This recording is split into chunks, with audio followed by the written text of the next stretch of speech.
It is time to go racing in Spain. Today, the Formula One World Championship moves to Catalonia for round 7, and the stakes are high. Today, pole sitter George Russell tries to win his first Grand Prix since the season opener. Second place Lewis Hamilton attempts to emulate Michael Schumacher and win his first Grand Prix for Ferrari at this venue that runs to 14 turns, 2.8 miles. It is 4.6 kilometers in length. 66 laps for us ahead today. There's plenty of elevation, there's plenty of long corners. Absolutely destroying the tyres. There are the 14 corners. You do have multiple active aero zones as well around this racetrack. Step softer with the compounds. It means they're less durable for the C4, the C3 and the C2. It means we're heading to a minimum of a 2-stop Grand Prix, which is pretty unusual this year. Plenty of variation. Could even be a 3-stop. Either way, lots of action coming your way. Third place, Kimi Antonelli, trying to become just the 8th driver to win 6 Grand Prix in a row in championship history. It's an amazing top 3, but let's go from the back to the front and show you the full grid. Fernando Alonso will be starting from the pit lane, finally out-qualified by Lance Stroll for the first time in 42 races. Valtteri Bottas is in 20th, Sergio Perez finds himself as the lead Cadillac once again. Alexander Albon is next to Esteban Ocon, both of them struggling for form over one-lap pace this year. Next is Carlos Sainz, scored points in his home Grand Prix 10 times, big task to do it from 16th. Oliver Behrman is 15th on the grid. Alpine have been really struggling, both drivers saying the car is just totally disconnected. What a contrast from when they were on the podium in Monaco a week ago. Next up, Bortoleto. Next to Arvid Lindblad, missed out on Q3 by 7/100ths of a second. Charles Leclerc found the wall at turn 4. Nico Hülkenberg's first Q3 of the year puts him in 9th. Liam Lawson equals his best qualifying position of the year with 8th, and then it is Oscar Piastri, winner of the Grand Prix here last year in 7th. Isaac Hadjar is next to teammate Max Verstappen, who has a history of success around this racetrack, 4 times a winner. Lando Norris thought that 3rd was in reach, but he is P4. Championship leader is P3. Lewis Hamilton was less than 1/10 of a second away from returning to Grand Prix pole, but George Russell got it. And the driver 3rd in the standings has his 2 closest rivals for the title behind him on the grid. This is going to be a race that is more complex than we have seen in temperatures that are warmer than any Grand Prix this year. Track temperature is 51 degrees, the air temperature is 30 degrees, and we're looking forward to it in the commentary box. I'm Alex Jakes, alongside me, as ever, I'm delighted to welcome to the broadcast David Coulthard and Jolyon Palmer. DC, we're about to see plenty of pit stops and tyres degrading. Yeah, doesn't it feel good though? Doesn't it feel that we've got that, jeopardy, that uncertainty, that yes, it was a great qualifying. Well done those who put the car on the edge and found the lap time, but that doesn't matter now. Getting those tyres to go the distance, making the right strategic decisions, and of course, making the right call as you run down to turn 1, just means there's a lot going on. It's old school racing on what I think is a track that stood the test of time. It feels like it's all to play for today. Qualifying, so often the killer blow. It has been many times in the past in Barcelona. But this year just feels a little bit different. We've seen some really entertaining action. Loads of overtakes so far this year in this new reg era, but we've not yet seen one that's been brought out by strategy like this one promises to be. Mercedes 1st and 3rd, with Hamilton looking quick again in 2nd. You've got 2 key parts. The race start with a really long run down to the first braking zone. And then, as you say, DC, the strategy to play out over 66 laps. It feels like the sort of one we're not going to know who's in the pound seat until late on in the race when all the strategy options have unfolded. It is nearly time to send the cars from the grid to the formation lap. The 36th time that we've run a Grand Prix around this configuration. For the first time it's been known as the Barcelona Catalonia Grand Prix, and immediately something to remark upon. On the front row, a difference in starting tyre between George Russell on the mediums and Lewis Hamilton on the soft tyre, which should be the grippier tyre, which should give him a launch off the line that is theoretically better to compensate for being on the dirty side of the grid. Yeah, that is interesting. And how long can he take that tyre into this Grand Prix? Deg was showing up at about 3/10ths a lap. It tends to be better on race day than the predictions from Friday long runs. Very long time Hamilton sat on the grid before being comfortable with his start procedure. which is ever more complicated this year, Julian, over what we would have raced with. It only ever gets more complicated in this world, doesn't it? But yeah, getting the turbo spooled, getting your energy levels, the battery to the perfect level, you've got a longer time to pick up some revs to make sure that's all happening, and then get back to your basics of a clutch drop and a throttle blend in to start deploying all of that power down to the rear axle. I like what Ferrari have done here. Hamilton on softs, it's punchy. He'll have more grip off the line. He's got a golden shot to take the lead in what we already know is a fast-starting Ferrari. And then he'll be pitting early and defending that from the front. That's the game plan for Ferrari. And watch out for Verstappen too. He will go aggressive. Here we go, softs with Max, 5th on the grid. The car directly ahead of him will be the championship leader, Kimi Antonelli. And if I'm Kimi, I don't want to hear that you got Max starting 5th with a long shot, with a big slipstream of chance, to take loads of risks with a driver that he knows will have to be cautious.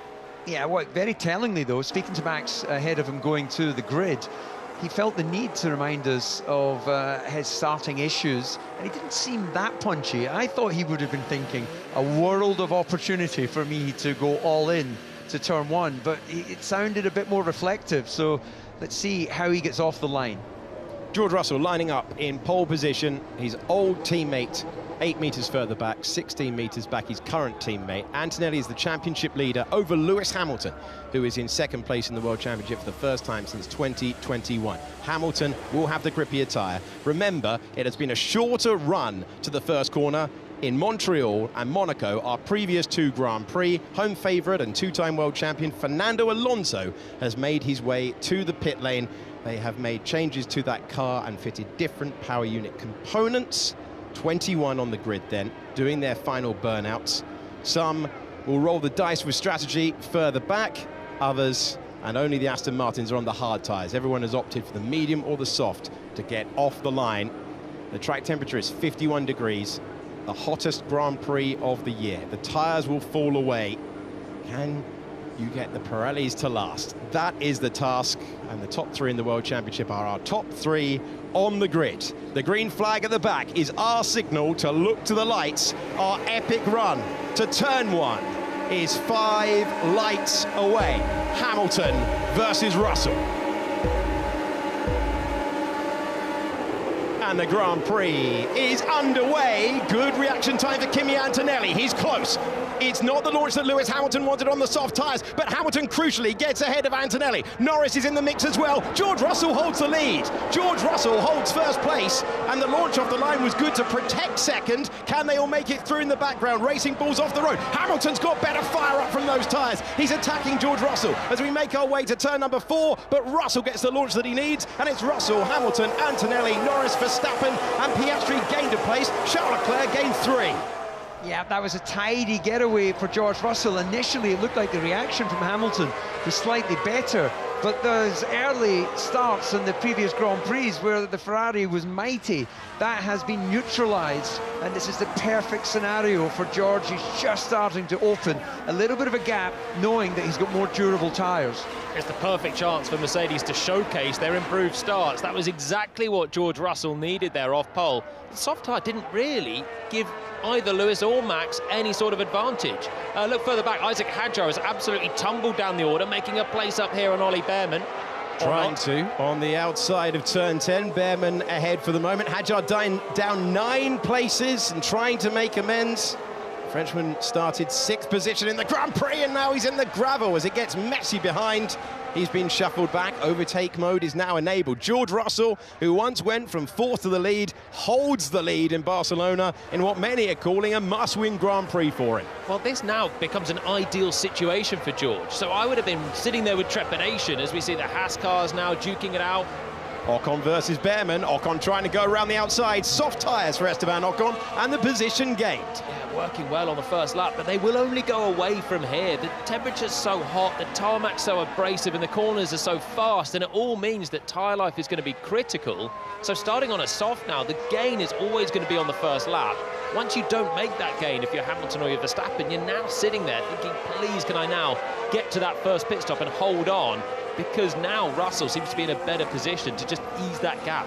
move in the lower reaches of the top 10. Hulkenberg has got past Arvid Lindblad. Hulkenberg on the soft tyre, able to make the move on the British rookie driver, who is 18 years of age and has good form around here. He is an F2 winner, he's an F3 winner around the circuit. He started in 11th place, had made a couple of places. Hulkenberg gets him back.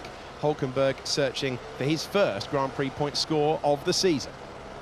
Well, look, there's no question that the soft tyre is going to have higher degradation, but it feels that not only did those who went on softs gamble on them getting grid position at the start, they're banking on the fact that degradation improves into the Grand Prix. We very rarely, if temperatures are stable, see worse degradation come race day. So well, this is a process of discovery for all of them, and we're going to find out in the next few laps.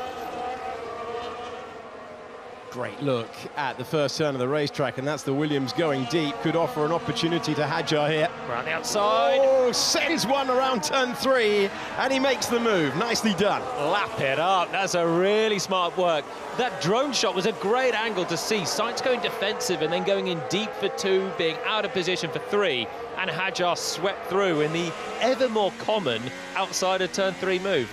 Yeah, and that was medium against softs, and that was downforce against, well, I'm not going to say the Williams is down on downforce, but clearly they've got a slightly overweight car. They've been making improvements, but you can just see the difference in the car's performance, both of them running in clean air. Hadjar still making up for a really dismal start. So somewhere in the melee, he lost a huge amount of ground, and it allowed Piastri to go attacking Verstappen as well. We think McLaren should have a little bit more to offer over the long run. So Hadjar just trying to get back to the points now. Will be ruining that, I'm sure, underneath the visor. Lap 4 of 66. George Russell holds the lead by 2 seconds over Lewis Hamilton. Hamilton was able to use that soft tyre to move across on Kimi Antonelli, who in the first phase of the start seemed to get a great launch and then find Ferrari squarely in the way, chasing the slipstream for the race leader. And George Russell trying to return to the top step since the opening Grand Prix of the year in Australia back in March. One of his major hurdles for his race today was being jumped at the start. He's cleared it. Good race start for this man as well. In the wall at this exact part of the circuit yesterday. Got in deep, ran off line, tried to keep the throttle in, and off he went to the left. But he's managed to clear Lawson and Hulkenberg early on. Hadjar's cleared himself out of the way of most of the field there. So that's 3 places gained for Charles Leclerc, and straight away looking at the major players again. He's not losing out. You can see that gap there, 3 seconds from the sort of Class A race and the Class B race in 2026 Formula 1. And Leclerc is straight looking at the back of Piastri, so it's the best possible first couple of laps for him. Yeah, and the contrast, Julian, in his line through turn 4, where prior to binning it, he was hanging it out on the white line, desperately trying to pick up some speed through there in qualifying, and then we see that shallower, shorter route, the tyre preservation line that they're taking here in the race. It's like a good 2 car lengths difference. Yeah, you can see him keeping it tight out of turn 10 as well, just trying to straighten off the exit so you're not having the combined acceleration and turning phase, which really has overheated these Pirellis ever since they were introduced in Formula 1, and never more so than now, with all of that power that you're getting from the electric motor being dumped in. Let's go back to the start of the Grand Prix then. Keeping an eye on Hadjar as the one that, yeah, you can see there, he's already starting to bog down in the second phase of the start. And, well, Kimi Antonelli in the slipstream of Lewis Hamilton. Lewis taking advantage of that slightly wider line into turn 1. And, yeah, it was just a case, the damage was done for Hadjar, wasn't it, by the time he'd got to that first section. And it was a clean start on board with Charles Leclerc. Yeah, like not making much progress at all on the RB in front, but you see avoiding Hadjar. Yeah, that was as funky as it got in terms of the racing action. My word, there was not a lot between those two. There's not a lot here as well. We're going to have a Racing Bulls cutting through. I think it's Arvid Lindblad that comes and joins on the left. So it was a move for Leclerc getting past Lawson, and Lindblad rejoined the right way. That's Hadjar not getting off the line and tumbling down to what is now 13th. Wheel spin, wheel spin, wheel spin all the way through the first couple of gears, and still you're losing that momentum.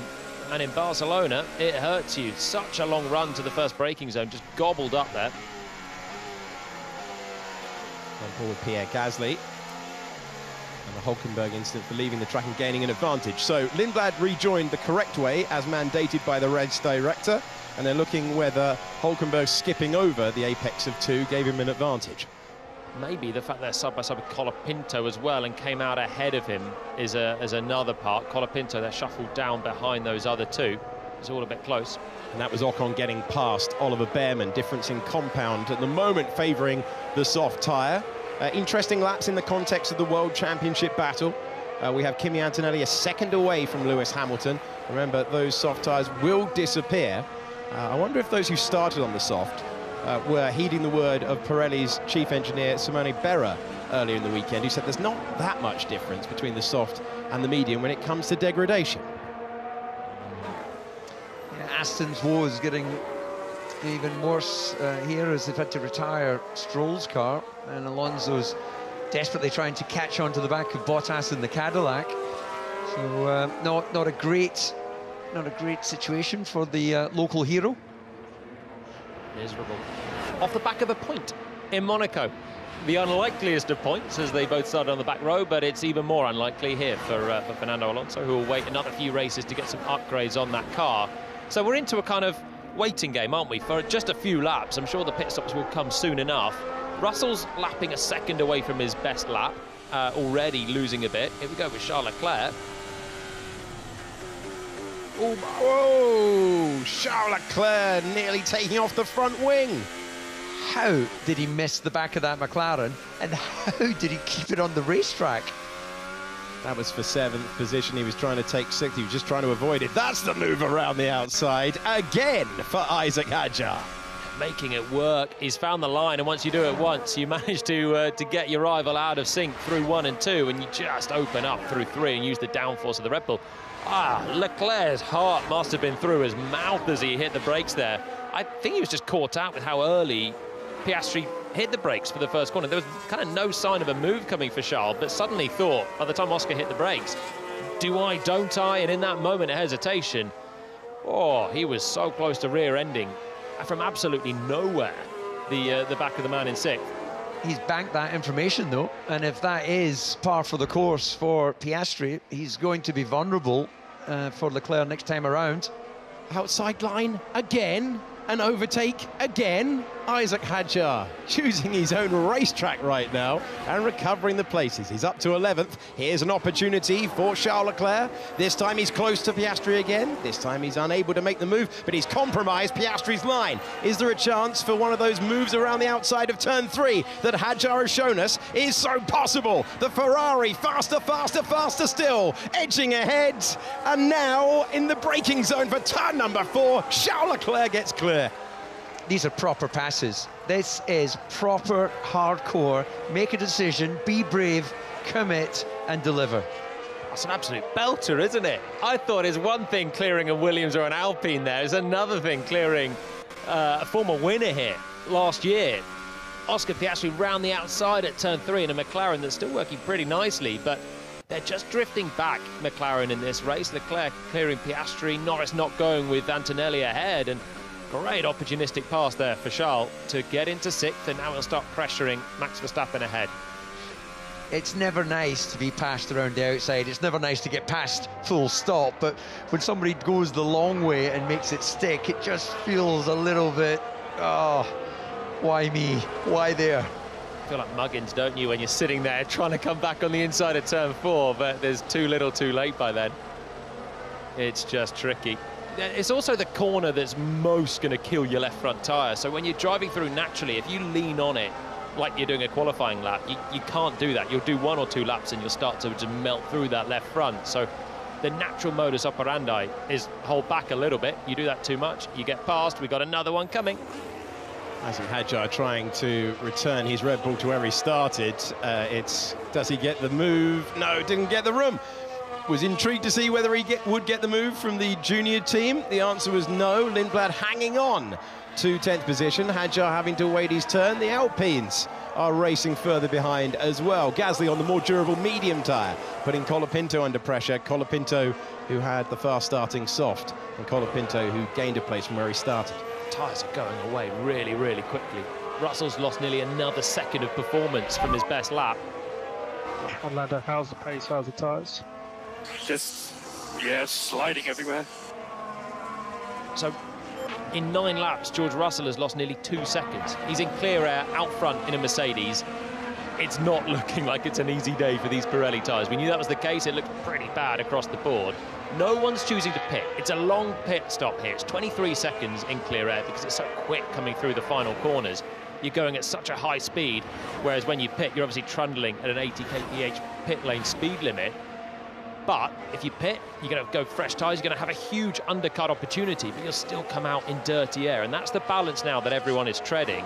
The first one's surely got to be Antonelli with a view on Hamilton. Do you go for an ambitious undercut, or do you sit there, preserve the tyres, and maybe think of a 2-stop instead of a 3-stop and play the long game? Yeah, I guess the gaps that you'll fall into is going to be as much as a decider on that as well. And there is obviously good opportunity to overtake, especially if you've got a fresh set of tyres on. But the certain corners, if you came out behind the traffic, you could end up losing part of that advantage. It's a sellout today at this circuit. First use for Formula One in 1991. And Nigel Mansell was the winner that year. He was the winner the year after as well. Alex Albon is running a Nigel Mansell tribute crash helmet because he has overtaken Mansell's record. Mansell had 95 starts for Williams. Now Alex Albon, after getting off the line today, has 96. That's the nice part of the sentence. The tricky bit is he's been noted for a starting procedure infringement. Takes us back to last week. Still no word on Hulkenberg and Lindblad. You looked alarmed when I said last week. Please don't. Please don't. We're not getting into penalties already, are we? Max Verstappen on the soft tyres, having the Ferrari of Charles Leclerc for company. Charles Leclerc saying yesterday after his error he was ashamed of his mistake in qualifying. It has been fast but fragile for Leclerc in recent races, where he's found the wall in the Monaco Grand Prix and again in Grand Prix qualifying at the exit of this corner. I think that's his only Achilles heel. He's got speed, he's got the ability to deliver over a Grand Prix, but he does still have apparently the tendency to bin the car occasionally with a little bit of overdriving, and 3 shunts in the last 2 events, having signed a multi-year extension to his contract. Maybe he's a bit distracted with what he's going to do with all that money. And Charles Leclerc committing his long-term future to Ferrari. You've got this perverse fact that he has just signed a huge deal. Yeah, it's looking like a lot for the tires. I'm even wobbling on the straight. It's quite impressive. What? That is not ideal for the 4-time champion. 4-time winner around this racetrack, currently holding on to 5th. Lewis Hamilton's in the pits, so he's gone early. Goodbye to the soft tyres, and Hamilton will take on a new set of Pirellis to change this race. How does everyone react? Hard tyres on the car. Yeah, indeed, the hard, more durable. Let's see when he comes out on track. It should be in front of that battle with Lawson and Hadger, or will it with momentum? Yeah, it should be fine. So it gets the car up to speed on the run down to turn 1. Yeah, nicely done by Ferrari. Lawson pitted as well in the back of shot, so that is Hamilton into some nice clear air. Here's the Racing Bull stop. Oh, it's not good at all for a man in the points. Oh, he had such a good qualifying yesterday, and he's trying to add to what has been multiple point score, 6.3. It's only 6 seconds, but they're chasing 2, and that's going to leave him vulnerable. Well, it's through goes Hulkenberg and Hadjar. So Lewis in. He's probably going for a 3. Big moment. Russell absolutely is correct. Surely that's a 3-stopper for Hamilton and Ferrari. Do Mercedes cover him off? Do they go for 3? Or do they say, no, we're going to stick to our guns. It's a 2-stopper. Let's let Ferrari do their thing. He's probably got a lap to sort of get information on just how quick Hamilton can go on those hard tyres. How much is he going to push as he locks it up down to the line? Here comes our race leader, coming in, hitting his marks and taking on those hard tyres, reacting to what Ferrari did with Lewis Hamilton. In comes Max Verstappen as well to get rid of those soft tyres. Yeah, even with a 3.5-second lead, Mercedes taking no chances there because the undercut is going to be so powerful because the deg is so high, so you start running around on 12-lap-old tyres. It's not great. Russell does have track position. Russell is out at turn 1 ahead of Lewis Hamilton. They reacted at Mercedes, and that was key. You wouldn't want another lap, though, would you? They had to do that. That's how powerful the undercut is there. Hamilton much closer, both out on the hard tyre, so he's covered off. Those hard tyres aren't fired up fully for Russell as well until he goes about halfway round the lap, but he does have track position. And that lead evaporated. There is Hamilton having closed the gap by starting his pit stop sequence 1 lap before Russell, and Mercedes read the data perfectly. They've covered off Ferrari. Yeah, it'll be interesting to see what they decide to do with Antonelli, because he was running in the dirty air of Hamilton, but been able to stay close. But he'll drop back the longer he keeps running on those older tyres. But if I'm Antonelli, keep me out. Please let me do something different to the top 2 that have just pitted. If he pits now, he'll fall into sync back into 3rd place. The problem he's going to get is this. McLaren will pit Norris, and that's going to force the issue potentially for Antonelli to stay out but lose track position. Let's see if McLaren can have a good stop here. Norris and McLaren getting what they need, 2.2 seconds, exemplary. So now that gets a braver call for Mercedes to leave Antonelli. Through goes your de facto race leaders still. Russell with Hamilton so close now on the hard tyre, a straight fight. And Antonelli will surely be jumped at this stage if Norris can do a really fast outlap here in the McLaren. So we will see if he bolts in to try and cover off the McLaren, or if he just takes matters into his own hands and goes long and long and long and on different strategy. Hulkenberg is into the pit. Lindblad jumping over turn 1. Hulkenberg jumping over turn 1, cleared by race control, and something for the Spanish fans at turn 1 earlier on when we were going through the pit stop sequence. Fernando Alonso putting an overtake on Valtteri Bottas to give the crowd something to cheer for. A long way away from the points, but still so many getting a glimpse of a hero that has been here so often. It's his 23rd Grand Prix at this track. I was managing in that first stint. You could have given me the heads up, but you've exposed me to Kimi now. I don't think it's going to be long for everyone. I need an update on the plan then. We moving towards Prix, do you think? So still on plan here, George. Nothing to worry about here. He's trying to read the race from the cockpit, of course, knowing that Antonelli had stayed out, but he's now decided to pit.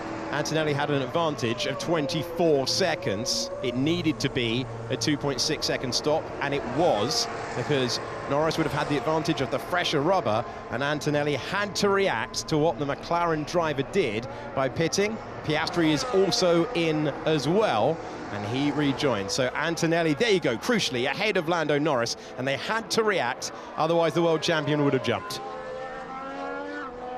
Yeah, Norris will be a little bit closer than he was, having made this pit stop a lap earlier. So are these fresher tyres going to improve his fortunes? Will he be able to push on to the back of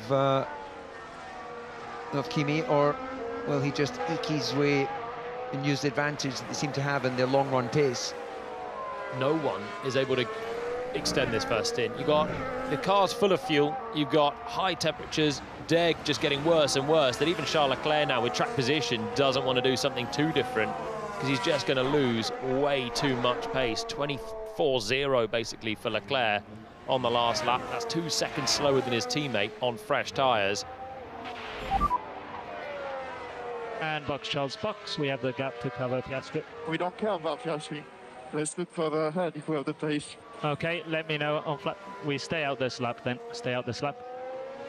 Always seems to be a consultation between driver and engineer and strategy department, and those tyres do not look in the best of nick, but Charles Leclerc goes around again. I mentioned that point because sometimes with other teams it's way more of an instruction to the driver.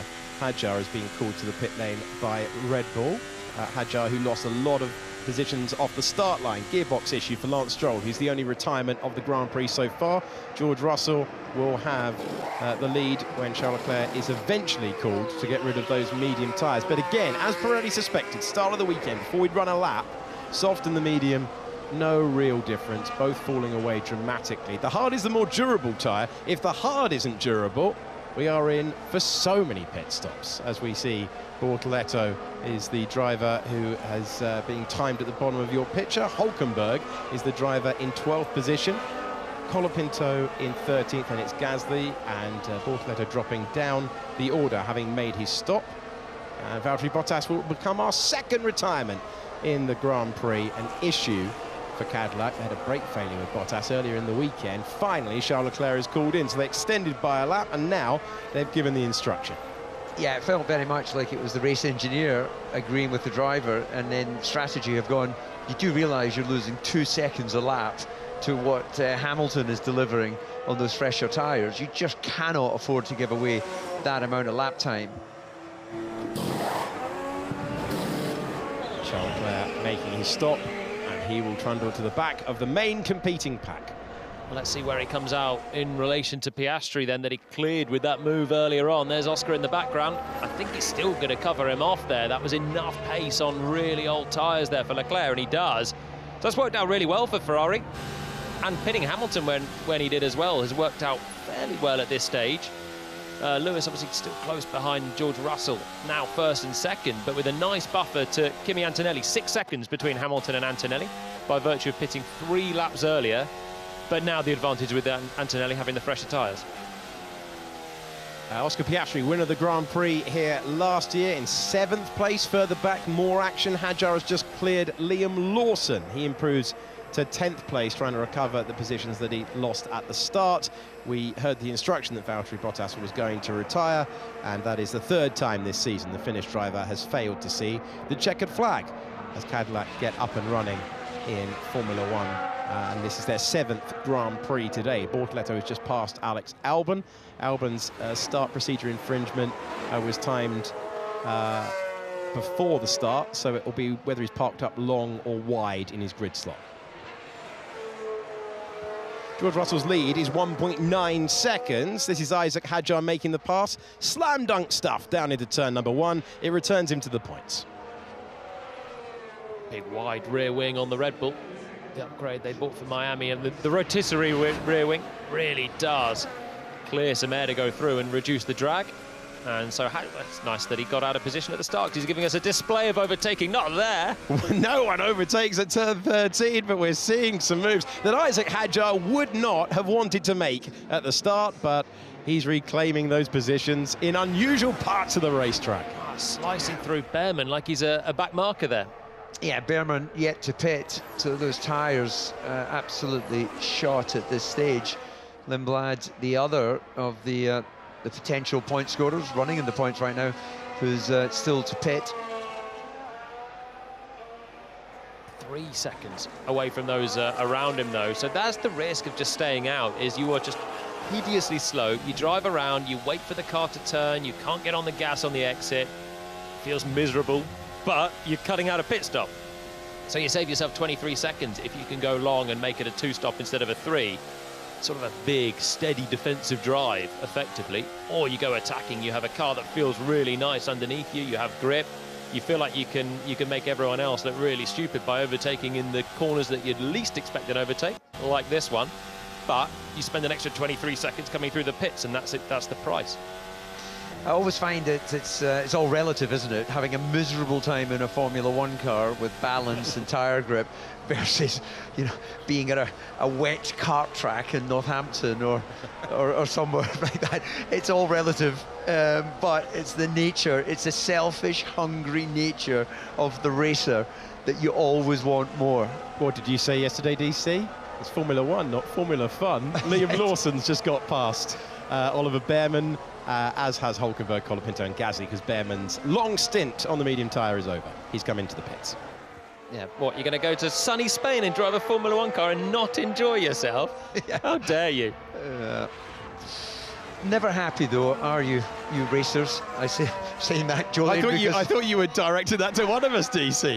Yeah, well, both of you. Yeah, you're a perfectionist, and Jolien, I'm not convinced, isn't going to slip into his Nomex once again. He's young enough.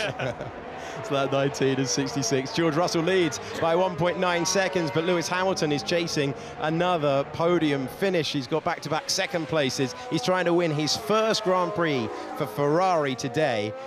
Resurgent Lewis Hamilton compared to last year, where he endured no escaping it. Worst year of his career, wasn't on the podium once. Unthinkable for the driver who started his F1 career with a bold move on Fernando Alonso into turn 1 of lap 1 back in 2007. He's been quite punchy, actually, in the media as well, Lewis. I think it was former Grand Prix driver Ralf Schumacher had made some comments on his performance, and Lewis unusually rose to it and said, well, he's making comments never having a world championship, and I've won 7. Okay, Frank, this is an instruction. We need to switch cars into turn 1, please. Switch into turn 1. Switch cars. Hafer, into turn 4, please. Turn 4, switch the cars. That's right. Still pushing. They had a bit of a Barney about that in Austin last year, didn't they? That was not for points, and they, given the reliabilities, that looked like Kimi Antonelli going slightly deep into turn 10. Given the reliability this year, that could be points, even for Alpine, who are having, in their opinion, their toughest weekend of the year. They're really struggling with the long duration of the corners here, in comparison to the low-speed stuff in Montreal and Monaco, where they were on the podium, thanks to their right of appeal being reinstated. Third place for Pierre Gasly restored. That was the opening news of this Grand Prix weekend. Well, nip and tuck for these guys at the front, Russell and Hamilton, but Antonelli is pushing those tyres harder, taking half a second lap out of Hamilton, so he's down to about 4.5 seconds now. You can see him just coming into our camera shot. So we're going to see Hamilton being the meat in the sandwich very soon. Hamilton's keeping Russell very much in check out front still, within 2 seconds, just about 2 seconds back, as our overtaking maestro is going to have another run.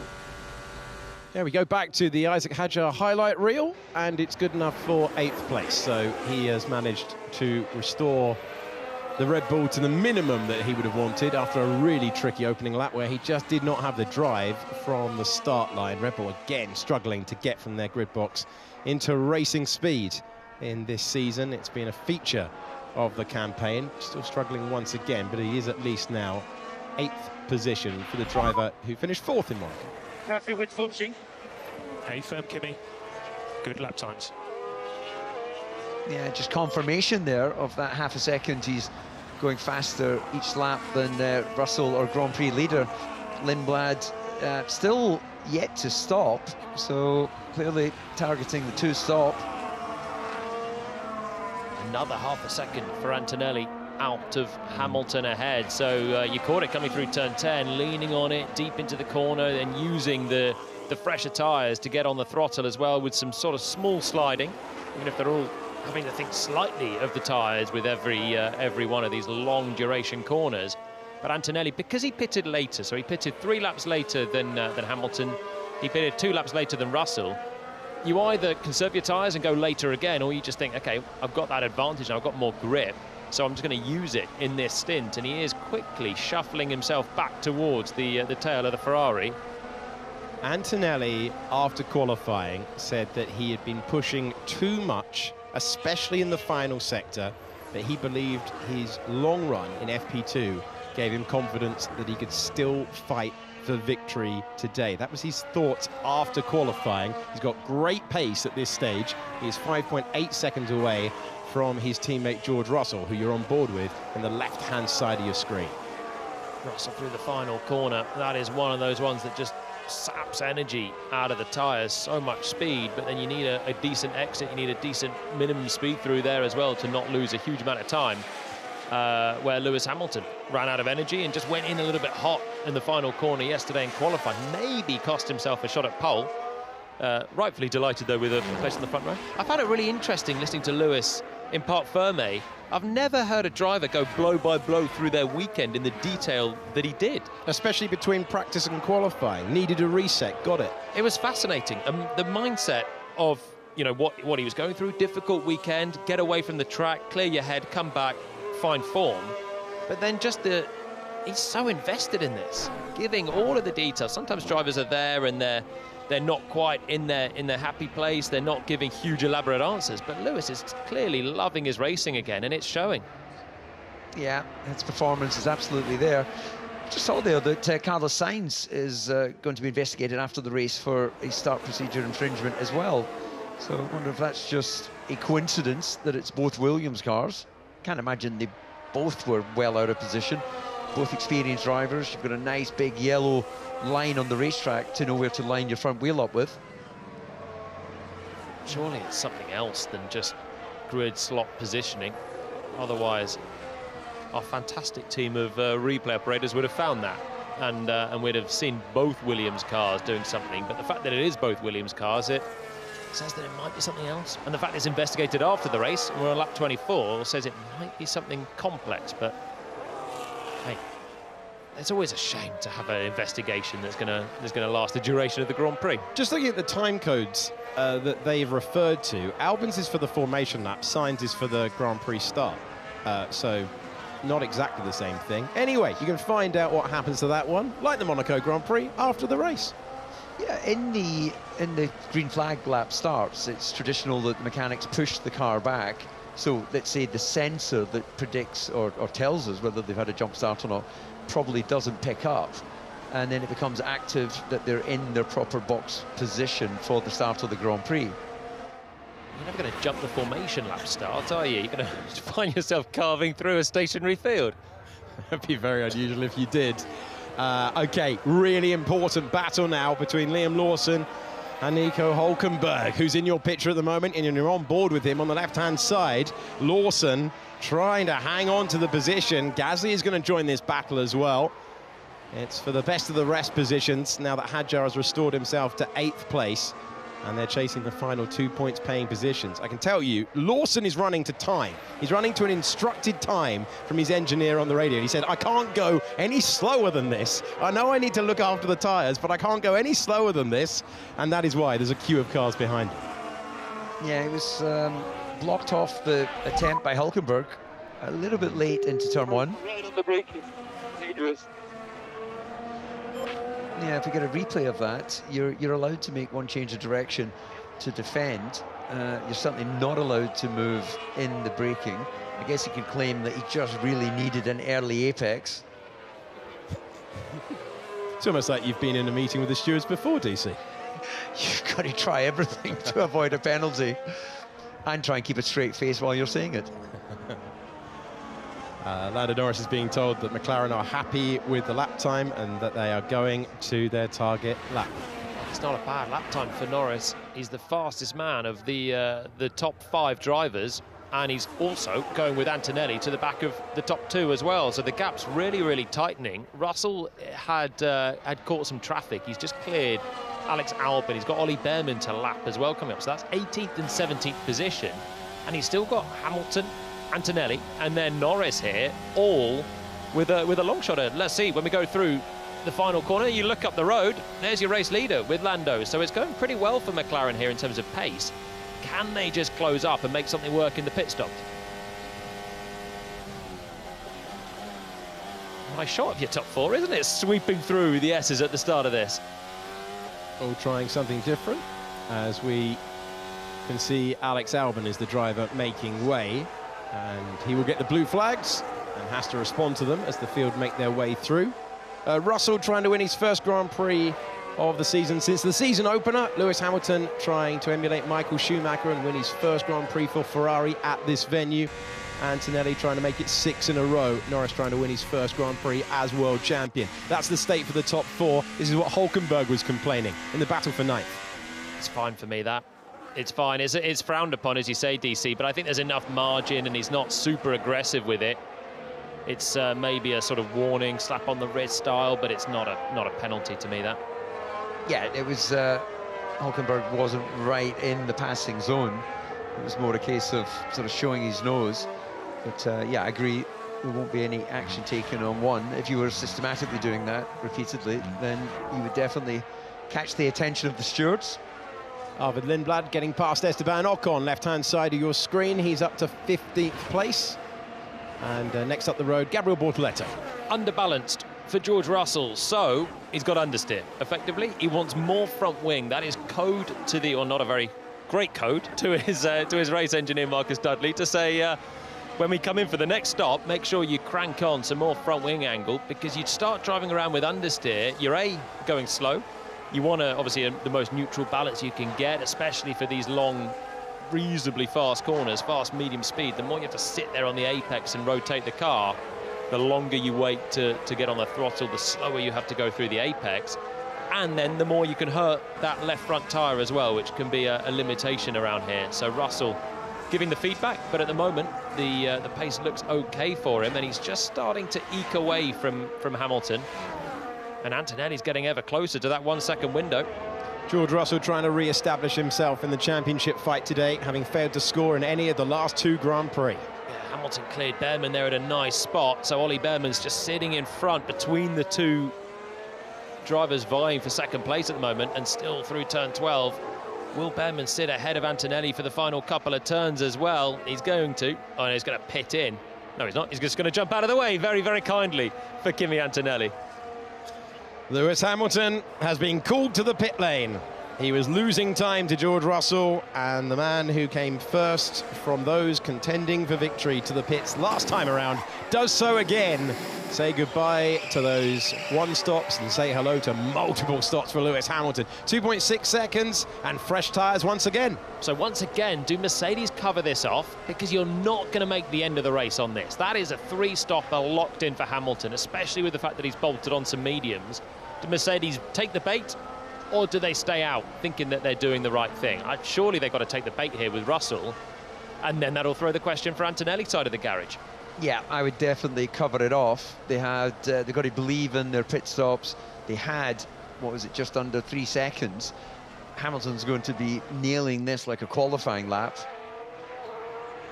Should still be enough with a tidy pit stop from Mercedes, but it will be close enough. It'll keep the team on their toes down there in the pit lane. Not much margin. It's always a high-pressured moment for the crew that practice so many times to get things right, and they practice for moments like this.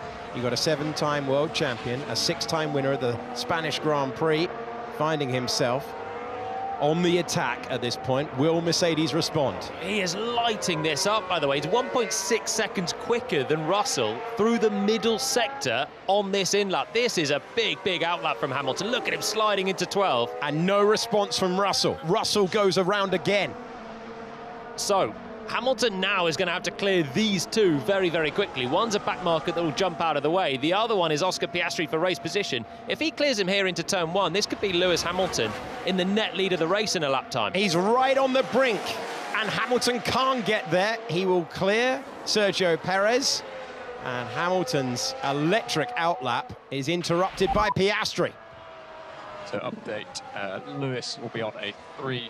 We are still racing at Norris, so we need to keep these lap times going.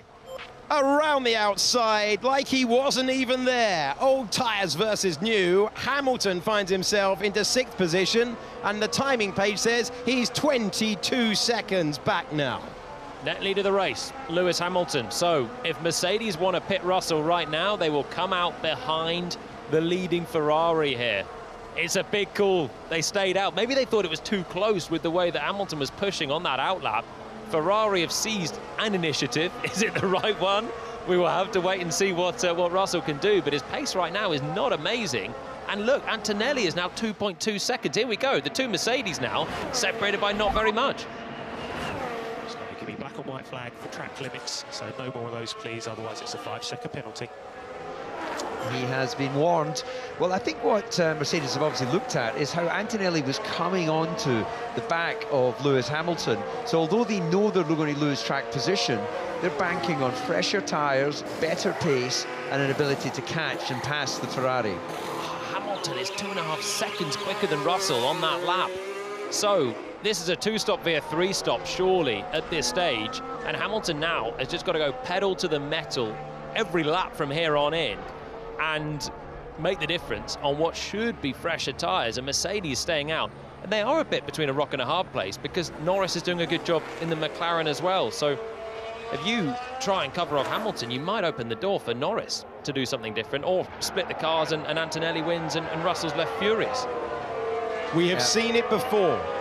we were discussing the big races. Oh, that's right on the limit for Kimi Antonelli through turn 10. Remember, if he goes all four wheels beyond the white line at any point, at any corner on the racetrack for the remainder of the race, it's a 5-second penalty. Look how close the Mercedes are. They're 1.1 seconds as they come through the final turn, and loads more traffic for Russell to have to deal with. Antonelli senses, right, he's taking risk at turn 10 there. That was on the line. He cannot afford to get the penalty, but he is closing in with fresher tyres, remember, 2 laps fresher than Russell.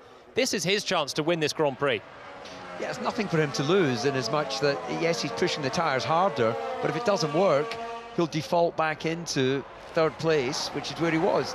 This is great attacking driving from Kimi, and, well, providing he can keep his track limits in check, this is putting pressure on George. Huge pressure. And what do Mercedes do? Pit Russell? Then you're handing it to Hamilton as well, so they have to stay out with Russell. They have to kind of let them fight it at this stage. It is a fascinating moment in the destiny of the Formula One World Championship. Mercedes, for so much of the season, were 1 and 2. Lewis Hamilton climbing to second place in the standings as a result of his second place in the last Grand Prix, a Grand Prix that George Russell did not score points in. Sainz does not get out of the way at turn 10, so here we go then. Russell having to follow a slow, heavy Williams that's a lap down through 12. Where will Sainz jump out of the way? Because this is dirty air territory, and Russell is struggling out of 12. I'm going Antonelli for the pass into 1. Here we go then. The two rivals for the title, not separated by much, 0.6 of a second. As we roar up to 200 miles per hour, George Russell will check the right-hand mirror and see Antonelli is right there. All the while, Hamilton has got the gap down to 15 seconds already. He's absolutely flying.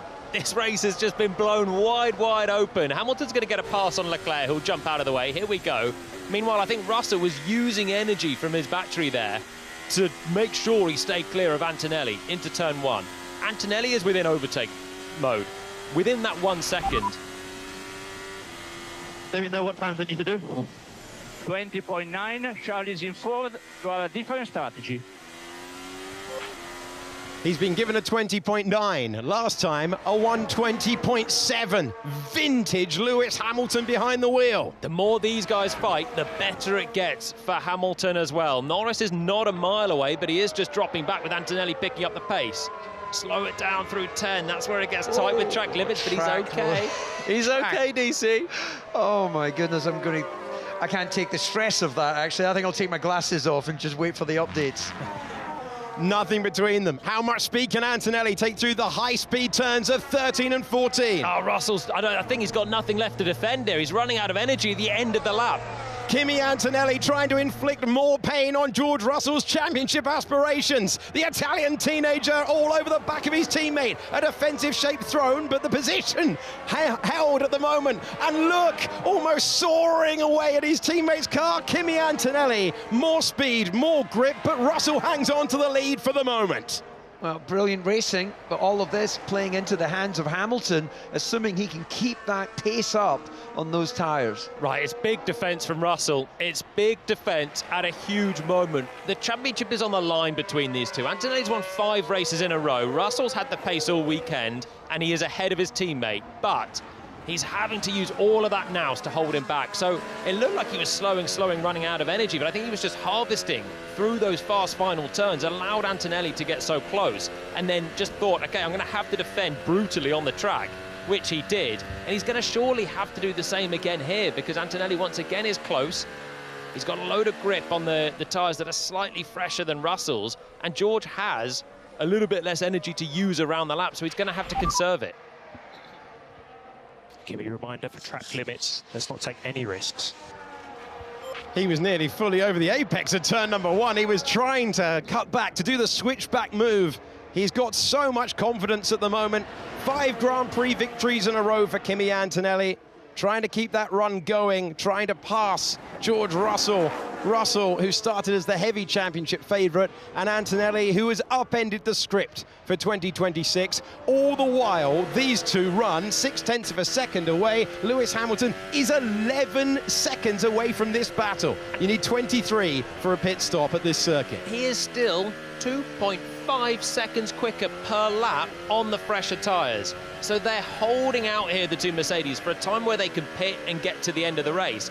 And Hamilton is just clawing himself back into the mix, and if he catches the back here, he'll make mincemeat of them on the fresher tyres. It's working out really well at the moment for Ferrari. DC, have you put your glasses back on? I have, because meanwhile, back in this, well, I think it's been... Am I catching now? You are catching really well. Keep pushing, keep pushing. Hide your excitement. Play it cool on the radio, Carlos Santi. Yeah, catching them hand over fist, and yeah, Hamilton has found his form. And as you said, Julian, this is working out really well for Ferrari, and well, Hollywood as well. It won't be long for George. We are at risk from Norris behind, 3.9 seconds. This is like a movie script, isn't it? The comeback from Ferrari, the form of Hamilton. Oh, it's kind of like race. Rocky meets what? Rocky meets. Well, we'll have to see the ending first. On lap 35 of 66, it is an epic. It's reminiscent of 2016 when it was a 2-stop versus a 3-stop, 4 drivers in the mix for the win that day. And it turned out to be a teenager who won then. It was Max Verstappen's first. Let's not slow each other down racing. We need to keep that gap to Norris nice and healthy, now at 4.3. All the ingredients coming together on lap 35. We've still got 30 laps of this to unfold. And Bono clearly trying to just deter his driver from pushing George too much, because Mercedes are realising here there's a double threat still. First of all, if Norris pits, they're going to have to pit Antonelli to cover off the McLaren, and that will call off the fight temporarily here. But then you've got Hamilton now almost on the back of Norris, and Antonelli here is as close as he's been through these final couple of corners. McLaren in the pit lane. Is this for Norris? Battles everywhere you look, on track, in the pit lane, on the pit wall. Lando Norris is coming to the pit lane. In the slipstream is Kimi Antonelli. George Russell checking that mirror, and no chance for the lunge to the inside of turn number 1. But George Russell is one lockup away from seeing the race lead expire. Big pressure pit stop for McLaren. They get what they need. 2.6 seconds gives them a chance, and Antonelli is just trying to make himself as large as possible in his teammates' mirrors. But that is surely going to be the time to pit a Mercedes. It's going to be Russell because he's still in the lead, so he has to cover off Norris. If Antonelli pits, he'll obviously jump Russell. So the classic here is to give priority to the lead driver. But he needs it, George Russell, because he's running out of grip here, and he's falling more into the clutches of his teammate. So then Antonelli will run long, will try and gain the tyre offset, will probably lose position here to Norris unless he can do a blinder in clear air on the next lap. And then he'll have to put all this pressure on again later in the race.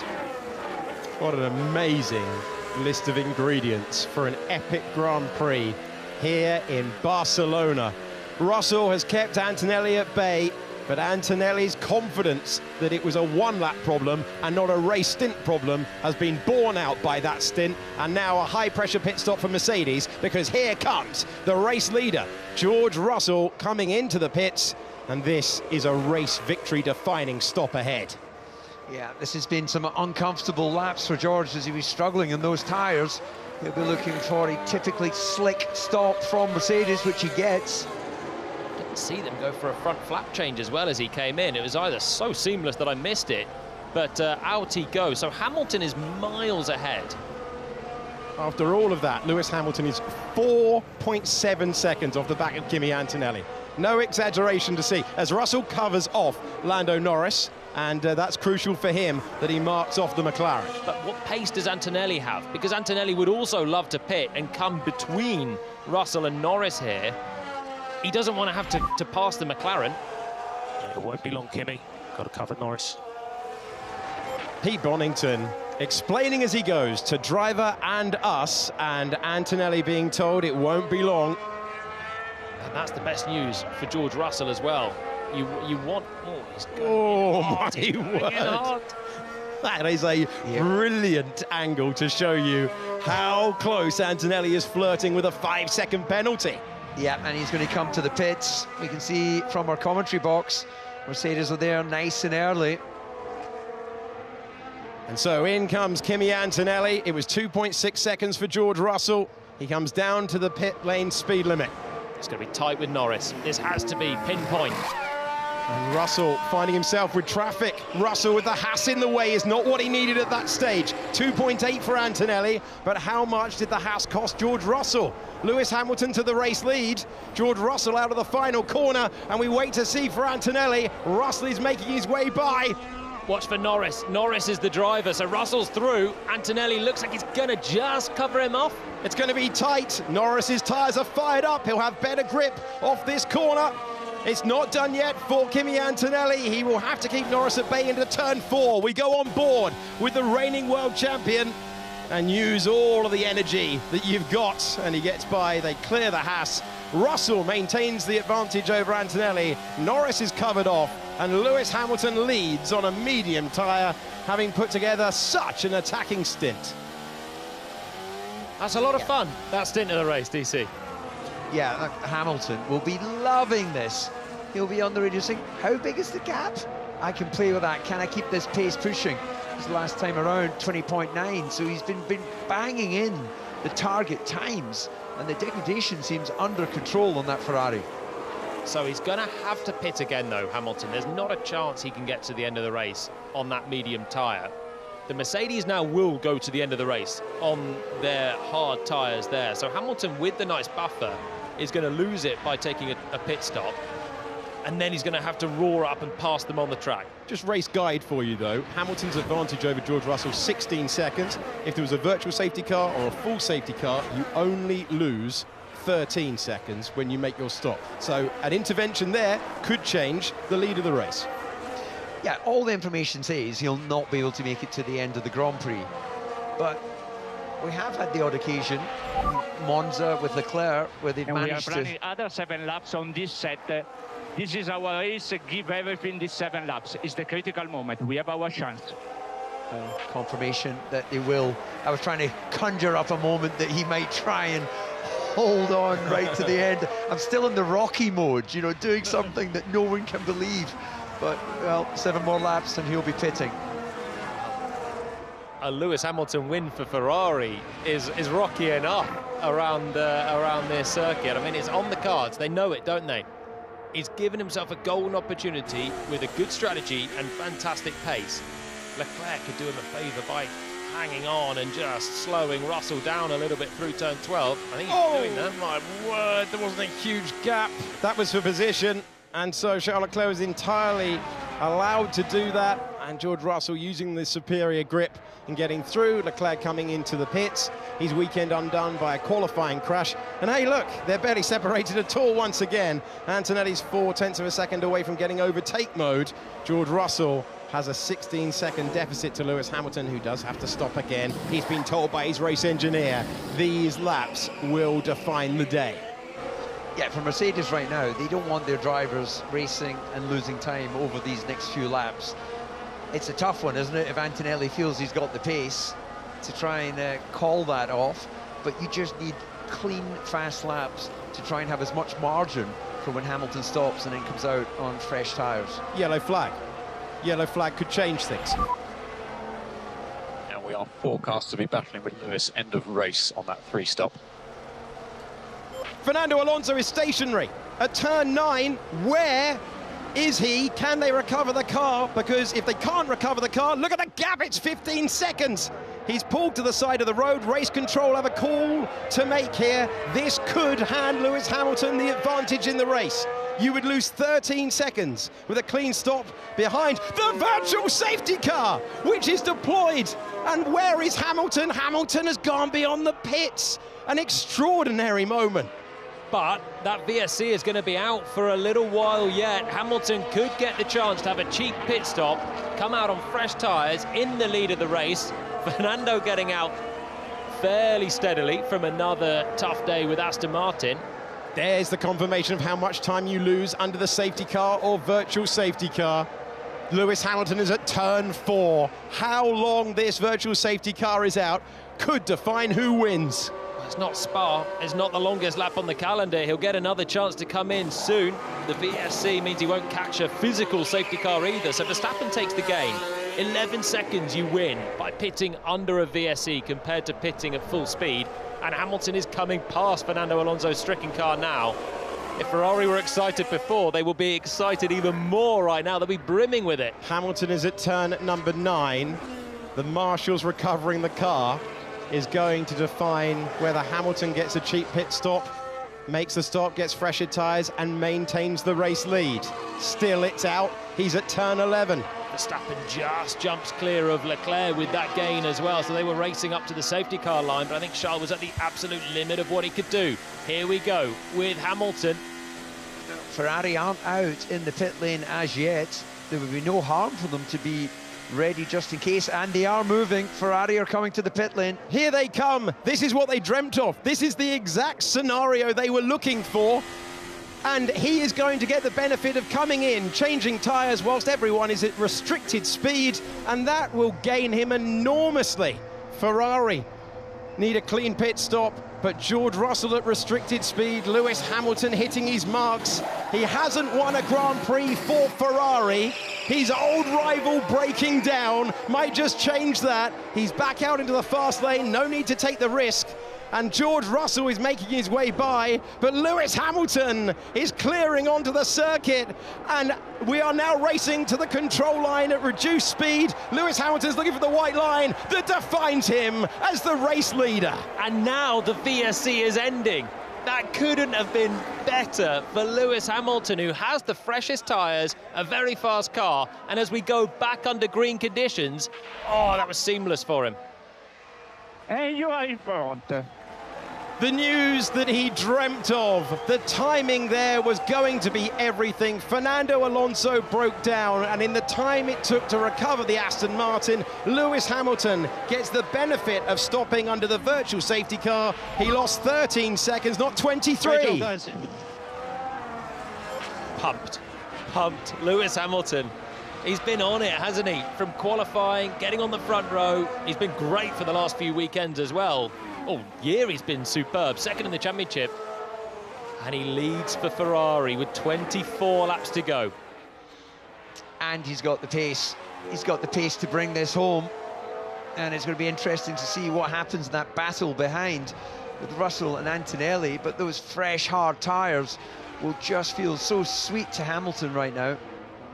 Also, DC, you've got George Russell, there he is, second place, looking at the back of the Ferrari. Does he go all guns blazing to catch Hamilton at risk of falling into the hands of his teammate? Who's the bigger threat here for Russell in the big picture? Well, it's his teammate, clearly. Absolutely got to keep Antonelli behind. It will only be a small point swing, but the season is long. Lewis Hamilton has been told he's got 5 laps fresher tyres to George Russell. Kimi Antonelli finds himself behind Russell, behind Hamilton. Hamilton is second in the World Championship in terms of points. He took that position in the last Grand Prix, and he's taking 10 points out of Kimi Antonelli as it stands. He's taking 7 points out of George Russell as it stands. Hamilton going aggressive, going for the 3-stop, and the benefit of the Aston Martin breaking down and the 10 seconds that he saved gives him the race lead on lap 43 of 66. So it's obviously a fortuitous break here for Hamilton, but it's broken the other way already this year, hasn't it? Think of Antonelli's win in Japan, think of Mercedes in general in Melbourne. 24 laps remaining. That's the race up ahead of you. Got 1.3 behind. Well, that's the giddy up. Yeah, sorry, he's going to say that. His engineer's definitely saying, you got to go for it. He's not only behind, but he's on 4 laps worse tyres. And on a day where tyre egg is big, that's not insignificant there for Russell. So it's a double whammy for Mercedes. He was given the gap to his teammate. He wasn't given the gap to the race leader. That says where Mercedes are at the moment. George Russell, who was under enormous pressure in the middle stint of this Grand Prix. But it is a Grand Prix that has come alive. There is a Lewis Hamilton moment. The yellow flag infringement has been noted. That's a message from race control. So, not wanting to be a Monday morning, what was it, quarterback, the expression. Yeah. But that battling that Kimi and Russell were doing could have made the difference with the time loss in that little battle between Russell coming out in front of Hamilton. I know no one could know. Well, you could probably know the Aston was not going to finish, but you wouldn't know the virtual safety car was going to fall correctly for Hamilton. But the margins are so tight in those sorts of moments. How would you have played it differently there, DC, if you're on the pit wall for Mercedes? Yeah, I don't have an answer for you. I'm just stating the fact that when you're on a day where you knew Ferrari could be a threat, letting your guys race played into their hands. Yeah, absolutely. There was a bid in play when you saw how close it was to the safety car line. But the bigger factor was that Russell was quite slow at that stage. If you were with no championship in mind, you were sitting on the Mercedes pit wall and you just said, all you have to do is win this race, you'd have hoiked Russell out of the way and said, Antonelli, go and make sure you're getting the fastest race time. But these guys they're fighting for a championship with each other. So you're never going to have them helping one another to win a race here. It's bigger picture than that for Mercedes. For Ferrari, it's not. It's about winning races right now. If Hamilton comes closer to the championship later on in the year, there'll be a load more questions in play for them. But right now for Mercedes, the picture is tougher than it is for Ferrari because they've got two contenders, like McLaren last year. They want to play it fairly between the two. They have done that so far, but possibly at the cost of allowing Hamilton the chance to come through. Yeah, Hamilton absolutely supreme out front, 7/10 quicker than Russell, opening that gap out. And I've got to say, if he converts this victory, not only is it absolutely deserved, it's just going to be so much more comfortable, because to have pointed out the facts of the difficult couple of years he's had, it's been uncomfortable for such a great champion. This display is, I think you used the words vintage Hamilton earlier, Alex. It's been a stunning drive, and it just makes it so much easier to praise a 7-time world champion than to criticise one. He was asking Fred Vasseur for a change of brake material earlier in the year. He had to ask Fred Vasseur over the winter for a change of race engineer as well. Ferrari have given him the tools. He has spoken in recent times about how much happier he is with his side of the garage, and he is a driver rejuvenated in 2026. I can hear, sorry, Jolene, I don't want to tempt fate, but I can sort of hear the jet in Los Angeles being fired up, and Kim getting on the aircraft ready to fly into his arms, celebrate his first victory for Ferrari. It would be a landmark that looked a long way from happening last year when he didn't stand on the podium in a Grand Prix, let alone on the top step. It's been 2 years, really, hasn't it? Because his last year with Mercedes was not easy. His first year with Ferrari was certainly tougher last year. And then there was all this start of the year, Melbourne, back fighting, looking great. China, really strong, back on the podium for Ferrari. And you wondered if he could make it last through a season, which he couldn't do last year. The answer is quite clearly yes. This is Hamilton back at his absolute best, on form, and now stroking it through to a 5-second lead. As the laps tick down, there is a potential investigation somewhere in there for him, but with the pace that he's got, he can build up that buffer to more than a penalty distance anyway. Yeah, Hamilton, the incident involving him has been noted for a yellow flag infringement, and the time was at 2 minutes to the hour, so the yellow flag infringement is key for Lewis Hamilton, but also key, he's got over a 5-second lead right now, so if he did get a penalty, he would still be the winner as it stands. It's a home run for him right now. Best tyres in the top pack, with the safety car timing to give him that big buffer that he gained there, 11 seconds difference. Without the safety car, this would have been a really close race, and Ferrari sensed there was a big opportunity. With it, it is now gilt edge for Hamilton to bring this home. George Russell will have had a couple of laps now to digest what's happened. Kimi Antonelli running in third place. Lando Norris only 1.6 seconds away from Kimi Antonelli. And then Verstappen in fifth. Charles Leclerc has climbed 4 positions from where he started the Grand Prix. The rest of the point scorers, Piastri, Hadjar, and then it's Gasly and Colapinto. They've struggled all weekend long. Remember what we said earlier in the race about switching them over? There was a chance of points. At the moment, they are occupying those points-paying positions. That timing, absolutely vital at the front and at the lower reaches of the points. Yeah, they're nip and tuck on lap time, Russell, Antonelli and Norris, so it feels a bit of a stalemate there as Hamilton continues to open out that gap, running a full 3/4 of a second faster. And, well, at the other end of the points-paying positions, it's a good day for Alpine out of a difficult weekend for them if they can get both their cars to the points-paying positions. We didn't really cover it off at the time, but Nico Hülkenberg retired in the Audi. Still no points this year. Penalty at the end of the race in Monaco. So many times he started 11th, had miserable getaways and plenty of poor reliability as well. Today was looking like a really brilliant chance for him to get some points on the board for Audi, who desperately need it. But 8 laps ago, he brought it in as the Mercedes were doing battle.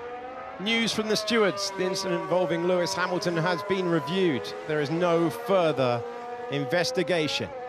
And 30 years on from a driver who turned out to be an all-time great with 7 World Championships to his name, scored his first win for Ferrari here. We find ourselves with Lewis Hamilton staring at exactly the same scenario.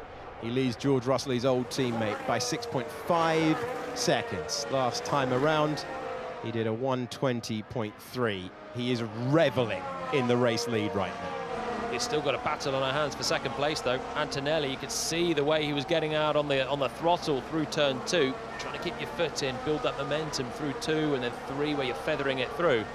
And he was lighting up the rears, certainly taking plenty out of the rear axle there, Kimi, as he's homing in on Russell's second place. This is the fight. His line as well at turn 10.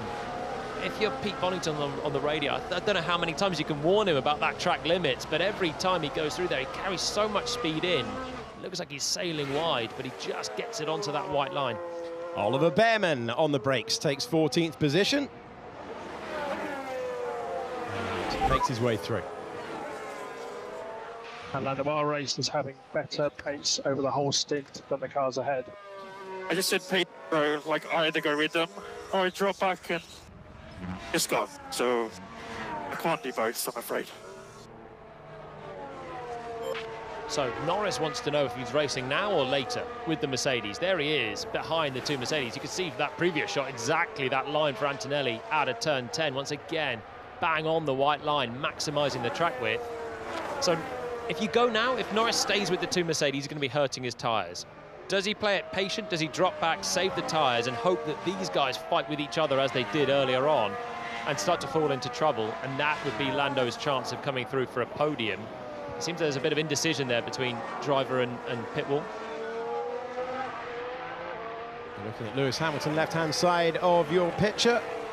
The driver, 41 years of age. Looking at another moment of Formula One history. If he can stay where he is for the final stages, he is the oldest driver to win a Grand Prix since Jack Brabham in 1970. It is not usual to run at the front this late into your career, and once a sports star, no matter how many wins they get, no matter how many titles they have, gets to 40, you know that there aren't that many moments, but Hamilton has come back fighting this year. So Lando, at the end of the race, I want to be within of Kimi ahead. He's got 3 strikes already.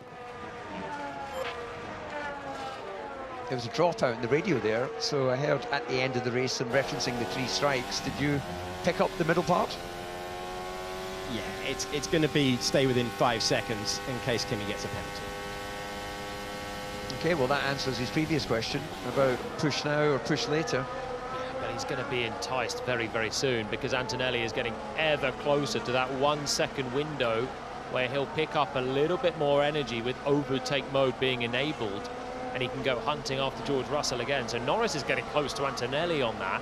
They're all bunching up behind Russell, who's just having another race of not quite having the pace of his teammate, it looks like, at this stage. There's a nice shot to show Hamilton now just breezing away in a race lead that has been a long time coming for him with Ferrari, but it's been so well executed today. Yeah, absolutely brilliant. You know, a full second and 3/10 quicker the last lap. It feels like this is back to the future. Flawless performance, little bit of safety car, virtual safety car luck, but that is how the cookie crumbles. There you go, DC. You got the second movie you were looking for. Oh yeah, of course. Rocky and Back to the Future. 15 laps to go. You are doing a good job, so you can go on. You're doing a good job. You're doing a brilliant job. They were asking him to measure his pace because he was tearing away from Russell and they were worried about tyre degradation. He metered it back for a couple of laps and they've gone, you know what, do what you do best out front. He is 8.9 seconds away. Ding dong, second place here. Less than a second between Russell and Antonelli. So round two coming right up between the two Mercedes. Norris is going to be just desperate for something to happen so he can pick up the pieces there as well, and he'll soon join the party. And Antonelli will sense, even if he's second here, but he's beaten his teammate, this will be a huge roaring success for Kimi Antonelli. Russell from pole will have been desperate to win, to stop the difficult run of races. That's going to be going away from him with Hamilton. Gap at 0.9, 1.3 behind. I have more pace for it. Copy that, Kimi. You're not getting team orders. Confidence of that young man. It's fantastic to hear. He's not got much margin on the way through the exit of turn 10, but he is judging it perfectly every single lap. And he's telling the team that he's got more pace. We'll need to pick up the pace here, George. Nothing back there, because Russell will very much know his teammate is looming larger in the mirrors. 8 tenths will continue to come down. He's not going to be close enough this time around for Antonelli, but it doesn't stop him wafting around, trying to get the distraction tactics in place for Russell, who was slightly hot into turn 1 as well. Antonelli with smoother lines on the exit of 2, and he is once again bearing down on his teammate and title rival. Yeah, George just having to use more road, all his lines a bit longer, a bit wider, and Kimi using less of the road. It just feels that we're not hearing anything from Mercedes that tells us they're not racing. He doesn't have the pace, does he? And lad, it's quite clear that Antonelli's been off track more than 3 times. We've reported it to the FIA. We expect he should get at least a 5-second penalty. Well, that's interesting from McLaren. They're very, very confident that Antonelli's going to get a penalty and drop off the podium here. If that is the case, oh my word, he's dancing to the edge. But he's keeping a margin of Pirelli rubber on the circuit. I've not seen him go off. I've seen him do that every single time. There we go. I mean, the confidence of him on the apex of 30. He is always a driver that extends the track widths on the entries to corners, on the apexes, more than plenty of others. But to my eyes, he's been doing it perfectly. McLaren will have a swarm of engineers and technicians, replay operators, everyone just having a little look to see what is going on with Antonelli's onboard and keeping probably just a basic tally chart of what's going on to dob him in there to the race stewards, and they're going to try their utmost for the meanwhile. It's race on still between the two Mercedes. It's been a real rough season for Lando Norris, who's had the retirements in the last 2 Grand Prix. He didn't start the second Grand Prix of the year. He's only been on the podium once since he won the title in Abu Dhabi. If he stays within 5 seconds and McLaren's prediction comes true, Antonelli, according to our screen from race control, has not even been noted for a 4th, and that would be a penalty if he was able to go over the white lines again. But not noted, according to race control, at the moment. We get into the latter stages of a Grand Prix that was defined by George Russell getting a good start off the line. It was a poor start for Isaac Hadjar, who had to recover places. He has managed to get back up to 8th position. Mercedes very close together, as they still are. Tried a 2-stop. Hamilton went attacking, all-out attack on a 3-stop. And when Fernando Alonso broke down, Hamilton was able to get the benefit of pitting under the virtual safety car, and he has left the silver arrows behind. The gap now 11 seconds, Hamilton to Russell. I think without the VSC, Hamilton wins this race. I think Ferrari opted for the correct strategy. 3-stop, it got him into fresh air. and he'd still be able to use the pace. He'd have to clear all these 3 cars, so that would be the challenge. But he was 2 seconds a lap quicker. You'd just do that around this circuit. So, I mean, it's become a gift for him to have the safety car and have this luxury. As you can see, top left of your screen there, just having clear air. Lewis Hamilton knows how to bring a car home. I think he was doing this regardless today. I think Ferrari have played a blinder. I think I can't disagree with that, and I think McLaren will be feeling this is better than we expected. They were sort of downbeat going into the Grand Prix, not really expecting to be able to mix it with Mercedes, but they have. The pace of the car on the long runs has worked for them, and I don't disagree that Kimi could probably run a little bit quicker if he wasn't in the constant dirty air of George. Doesn't have enough to make the difference. Look at his neck as he goes through the high-speed corners. Welcome to old-school racing, Kimi. Your neck is done at this stage. He's leaning it up against the side of the chassis. He's dropping back a little bit as well. For the last couple of laps, it's been a few tenths. It's 3 tenths this time around as Antonelli, you can just see him struggling to hang on. Less downforce this year.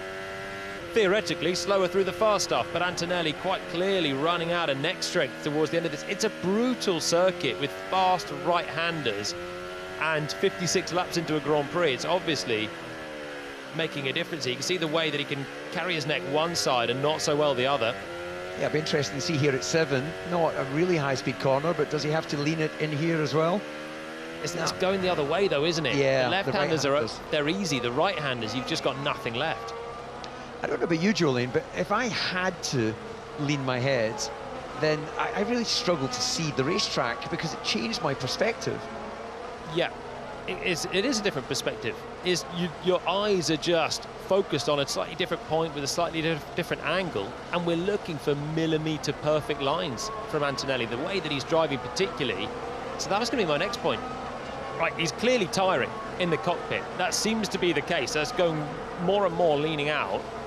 He's done a quick lap this time around, so it's not slowing him down right now as he gets back towards 1 second to George. But he has to be so precise. And when this is such a physically demanding racetrack, there's a lot in play here. That's another element there for Kimi. Hamilton continually running fast lap times. Yes, his tyres are a little bit fresher, and he's on the hard, but there should still be a little bit of degradation. And well, second a lap quicker than George Russell. Gap, as you can see, almost 13 seconds.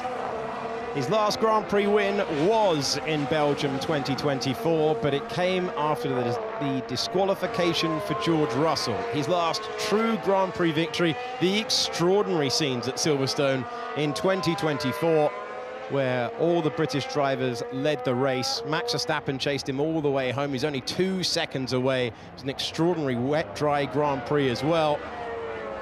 And it has been a while since Hamilton has been able to have that euphoric moment of crossing the line to win a Grand Prix. The bombshell move of going to Ferrari, leaving Mercedes behind, and he's had to watch Mercedes build a rocket ship, but somehow in Spain, a circuit where he has triumphed 6 times before in a Grand Prix, he seemed rejuvenated after practice, talked about getting a reset. It is a vastly updated Ferrari. He has already thanked the team in Maranello this week for building the update, for bringing the update so quickly to the car, and it's giving them a chance to break the Mercedes stranglehold on Grand Prix wins this season. They've won every single main race so far in Formula One this season, but Hamilton's on his way to changing all of that. Still, Antonelli in the wheel tracks. Norris has decided to manage things. He's dropping back. Still no message from race control about a further ping of track limits for Antonelli, which would give him grief when it came to standing on the podium. No word from race control, but McLaren seemed confident. No word yet. Who do we think will get the vote of driver of the day? I wonder. Ferrari going for the attacking 3-stop, the 2-stop was the option taken. Antonelli is dancing on the edge of turn 10. That is surely where they'll be reviewing, but I don't think there's been anything clear-cut. There's been no oversteery moment, no worry for Antonelli behind the wheel through there.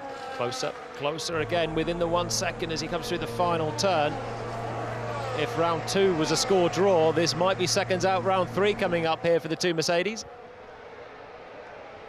Carlos Sainz on the left-hand side of your picture getting that move on Ocon. No move for second place in your main picture. And B-MiG-3 suggestion. I'm happy where I am. Leave me to it. Russell 22-1. It's a reference to the pace of those behind, which is just comfortably slower than Hamilton's doing and is capable of in his Ferrari. 14 seconds in front with a run to the checkered flag. It's all about second place right now, and Antonelli is just not quite close enough to keep the pressure on in the middle sector. Needs to find a little bit through these turns. You've got the high speed at 9, you've got the track limits precarious corner coming up at the end of this one as well. And then if he can stay close through 10 and turn 12, the right-hander, that's where he's able to then use a little bit of energy and get closer through the fast corners and then out over the start-finish line. Well, in a week where we've seen Elon Musk become even richer, I wonder if the Ferrari share price will take a bit of a bump if Hamilton converts this victory. Hadjar coming in. Is it Hadjar who had the margin to Gasly? Back out there, 2.3 seconds.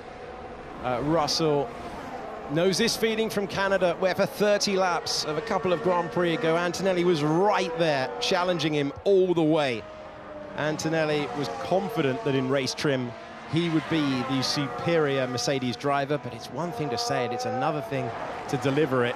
And he is hurrying Russell all the way to the flag. For George Russell, surely this is just get any result over his teammate, who's about to see his winning run come to an end. He has to beat Antonelli today. You really feel it. 68 points between the two of them, and it's just a weekend where Russell's looked great. Took pole position comfortably, 3/10 clear of Antonelli. If he can't beat him in a race here, then I mean, you start to wonder, how do you do it? Because it's been so clean for George. He's not had such great pace today, and he's had his mirrors full of his teammate, who has just looked quicker for a lot of it. Antonelli getting out to that white line again. God, that's uncomfortable watching, isn't it? Especially if you're his engineer in the Mercedes team. But the pressure, George now just seems like he's running out of tyres. Oh, it really does, and this is the closest that Antonelli has been throughout the entire Grand Prix to his teammates since they left the line. And now we go over the line, and Antonelli's got an unbelievable chance here to improve.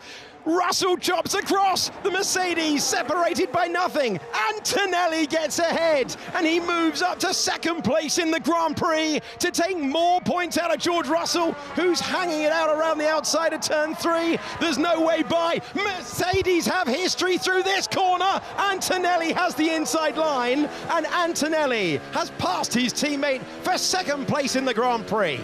Yeah, it was almost like George's defence into turn 1. It was like his heart wasn't in it. It was like he almost was accepted he was going to lose position. It was a little late and then very aggressive right towards the inside. He must have made a mistake somewhere at turn 12, because he lost a huge amount. He lost a couple of car lengths, which put Antonelli on his gearbox, and then beautiful racing between the two. But fundamentally, a nice move for Antonelli down the inside of 1, and then just positioning his car where he had to do it. His front wing has got the upper flap dangling. Yeah. It's broken. Yeah. It's coming off. Whoa, oversteery moment as it breaks away there for Antonelli. Yeah, that's going to part company at some point soon. I think it did. I think it did through turn 13, DC, into the gravel, and there's still a bit hanging off, but look at that. Yeah, so where was the contact? I think this has been coming loose for a few laps. I saw it vibrating a couple of laps ago. The active aero shuts and it sort of snags it back on to the outside lip there, and it's been coming loose. I don't think there's been contact there for Kimi, but maybe just rumbling over curbs lap after lap as minutes come loose. But I don't think it's slowing him down at all. His advantage over his teammate in Formula One in the championship battle will extend to 71 points. So, Kimi, you've got 5 laps remaining. Whoa! So just problem. Track limits everywhere. Turn 5. He's breaking down! He's breaking down! Kimi Antonelli had passed his teammate, but he will not finish the Grand Prix. The man who has not had a single reliability issue all season comes to a halt on lap 62 of 66, and Antonelli's Grand Prix is run. His winning run comes to an end, and he finds himself out of the Grand Prix. Leclerc as well. Charles Leclerc with dusty tyres, with dirty tyres. So drama for Ferrari, drama for Mercedes. Our championship leader out. Lost the power steering. Oh, I'm losing the power steering. The virtual safety car, it's only virtual. Virtual safety car is deployed. Could still be upgraded to a full. Well, if we end up with 2 cars stopped on track, it's going to make it pretty busy for the marshals. What a heartbreaking time for Antonelli, though. Having done all of the work of 62 laps to size up his teammate, make the clinical pass, and hang on to it. This is Charles Leclerc. At the same time we were watching Antonelli retire, he reported the power steering went straight on at turn 2. Yeah, that steering would get massively heavy if you've got a hydraulic issue. He's still running, I believe. Yeah, he's coming through turn 12, so he'll head to the pits. It's going to be his day done. And yeah, you just cannot hang on to it, especially when you've got steering angle in, and then it goes heavy, it just rips it from you, as we saw there with Charles, who's done well to get it back to the pits. But huge moment in the championship. Just as all the momentum was sticking with Antonelli and going even further in that direction, Russell gets his reprieve. It's payback for Montreal in many ways here. It's a tough moment for Antonelli. Russell had his own tough moment a couple of races ago, and out of nowhere, his day just gets immeasurably better. George Russell, second place, VSC. It's a free pit stop for Hamilton if he wants it, but Ferrari don't feel the need. And it's a big one for the championship. Well, it was going up. The as it stands table read 71 points. Antonelli was ahead of Russell. Antonelli was already losing 10 points to Lewis Hamilton. Lewis Hamilton gaining 25 on his old team with this moment. He's second place in the standings. 41 away. 41 away. And on great form with a more reliable car, you'd say, although his teammate's just parking it up with his own issue. But it seems to be another power unit issue for Mercedes. How many has Norris had this year? The man with the fewest racing laps all season. Russell's had his big moment I just spoke about. Antonelli's now had his so close to the end of the race. Mercedes have an Achilles heel. Yeah, Williams as well. If you remember in Monaco, they both had deployment issues, which was power unit, and so that only really leaves Alpine. Have they had engine issues? Well, Alpine have struggled with reliability so far this year. They've had a pretty clear run in the races overall. Yeah, they've lost time in practice sessions, but like Alpine, their first year with Mercedes, 8th and 9th at the moment. Charles Leclerc now passed by the Alpines, who go past the stationary Ferrari.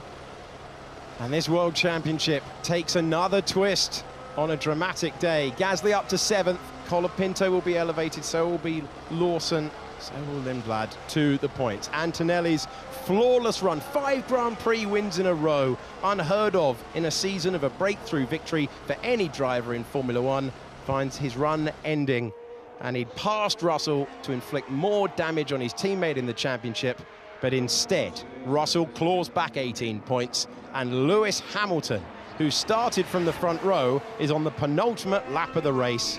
And he might not be going very quickly, DC, but he has what he craves, the winner.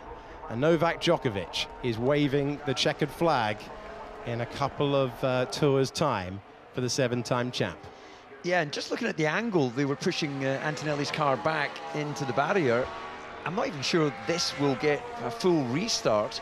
So Hamilton is getting a moment now just to savor this, what has to be one of his most special victories in, what, well over 100 Grand Prix victories.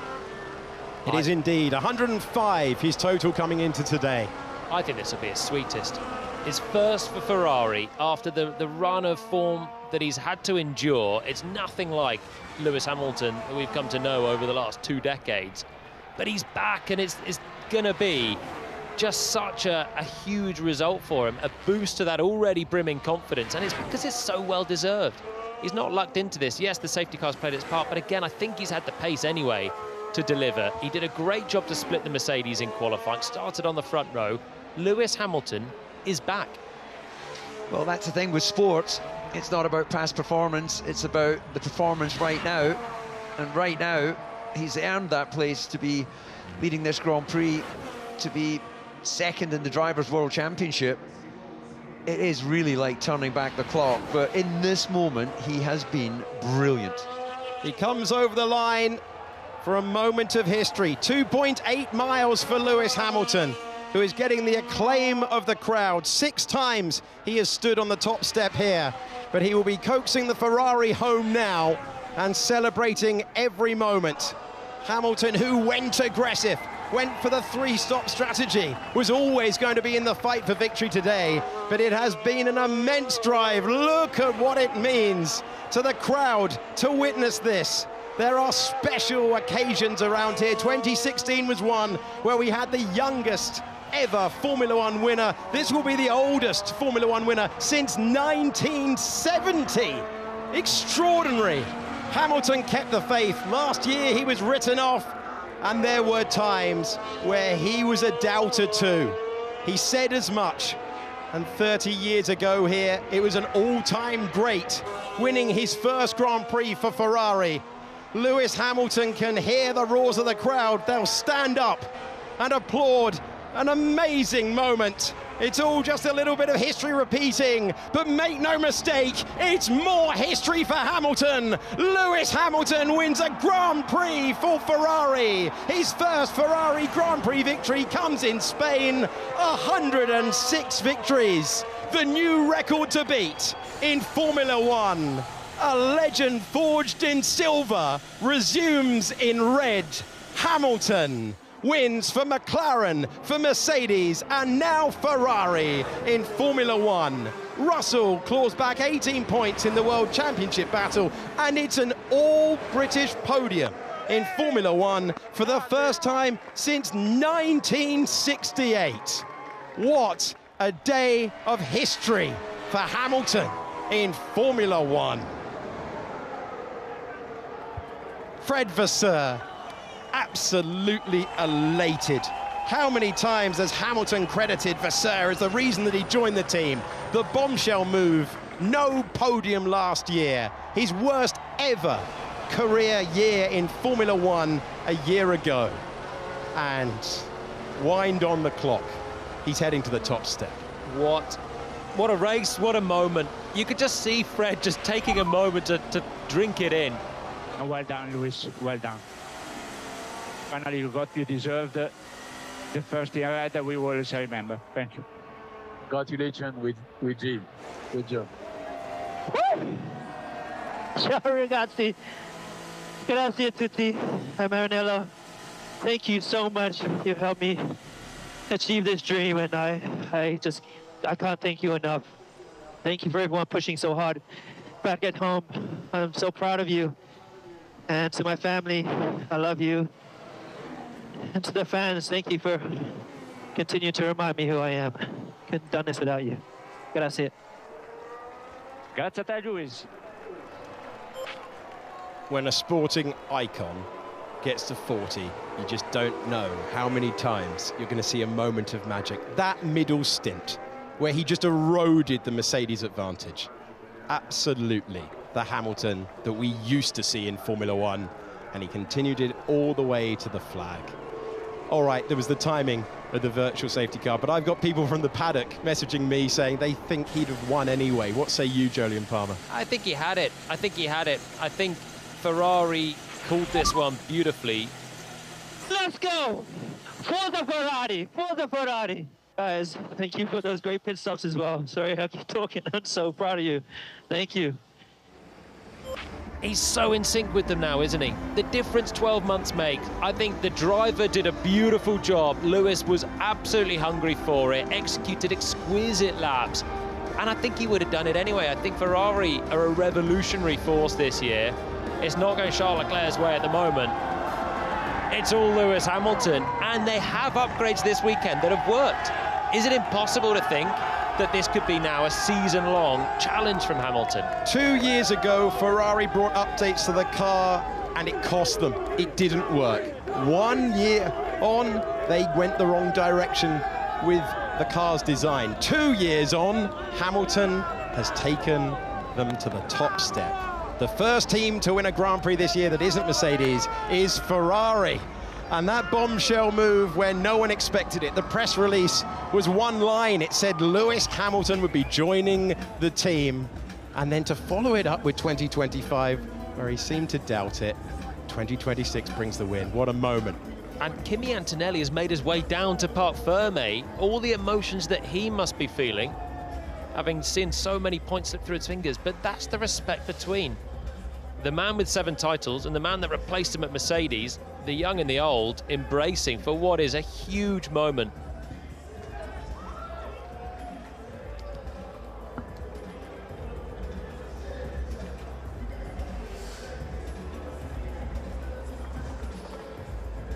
Lewis collecting himself. Lando going through the admin and saying, well done, welcome back to the winner's circle. Oh, I love it when they get the ticket. All the emotion, all the cinematic moment that we've just seen. Then you get a little ticket that says your weight and it gets added to the car. I love who we're going to have interviewing him as well. I mean, look at what it means. I tell you what, if you turn up to a Grand Prix when it ends in 6 in Spain, 96, Schumacher's masterclass in the wet. A home victory, Fernando Alonso in 2006 brought them to their feet. 2016, youngest ever Formula One winner. 2026, Lewis Hamilton, the oldest since the great Jack Brabham. And everyone saying well done as they complete their race. And it was Hamilton, Russell and Norris, the top 3, an all-British podium, so rare. And then Verstappen in 4th, Piastri in 5th, then Hadjar, Gasly, Colapinto, Lawson and Lindblad. And these moments seemed a long way last year. He finished the season apologising to our reporter, to his fans, who was asked if he had a message for the fans. He said, I'm sorry. And he gives his fans another moment. But this time, he's wrapped in red. Whatever that reset was after FP3 into quali, it has changed the dynamic of the World Championship in 2026.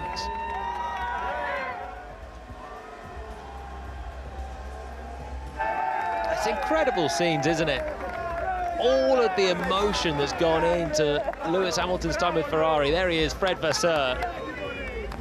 His old boss in GP2, Formula 2, that's brought him across and has seen the payback come finally with a place on the top step. And he is just back, isn't he?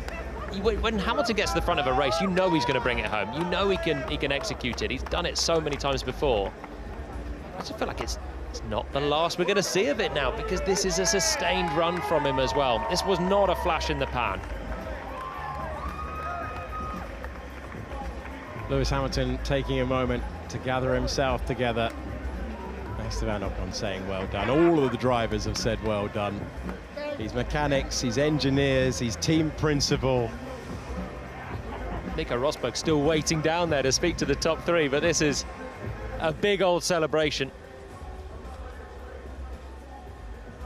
The crowd have been treated to another rip-roaring Grand Prix at this racetrack when the year ends in a 6. It's happened once again. Nico Rosberg is speaking to the top 3 in Parc Ferme. Lewis, you did it. You're a Ferrari race winner. After all that difficult start last year, how does this one feel for you?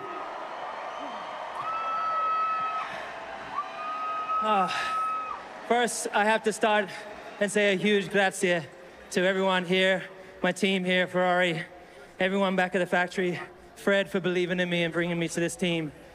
I started out a dream last year, which seemed almost impossible during my time last year, but we never gave up hope, and the team just continued to lift me up. We made so many changes and we made so many improvements, and And on top of that, I've got the greatest fan base a sportsman could ever ask for. And so, thank you to everybody. We're hearing huge applause for you, Lewis. That's 106 wins. How does this one rank in those 106? Is it one of your best feeling-wise? They're all special in their own way, but this one's something else. This is, you know, I watched Ferrari have all that success when I was younger, watching it on TV. And as I've been racing here, I'd always watch the screens and wonder what it would be like to win in that car, and it's come.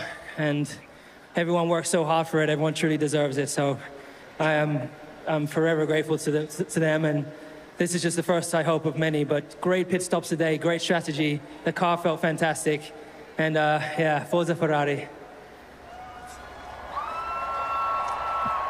George, question to you. So, of course, Lewis is your ex-teammate. Do you have some words seeing Lewis win in the Ferrari for the first time? Yeah, I mean, firstly, huge congrats to this guy, because I know how hard he works, and obviously we spent a lot of years together in Mercedes, so yeah, really pleased to see him back to the Lewis I remember when I was growing up watching Formula One. But yeah, tough day. It's good to be back on the podium and have a bit of a clean race from my side, but Ferrari mighty impressive today, and yeah, we need to keep on pushing. You had a really strong weekend, yeah, all weekend, looking confident and everything. Is it you finding back to your best here? Yeah, I mean, Friday and Saturday was a really strong and solid day for me. Today was a little bit more challenging. Everything started off quite well. I felt good in the first stint, and then the last two stints it was a bit more difficult. But as I said, it's good to be back here. Are you worried a little bit now by the challenge these guys are posing? Pace, reliability issues we're seeing with you guys?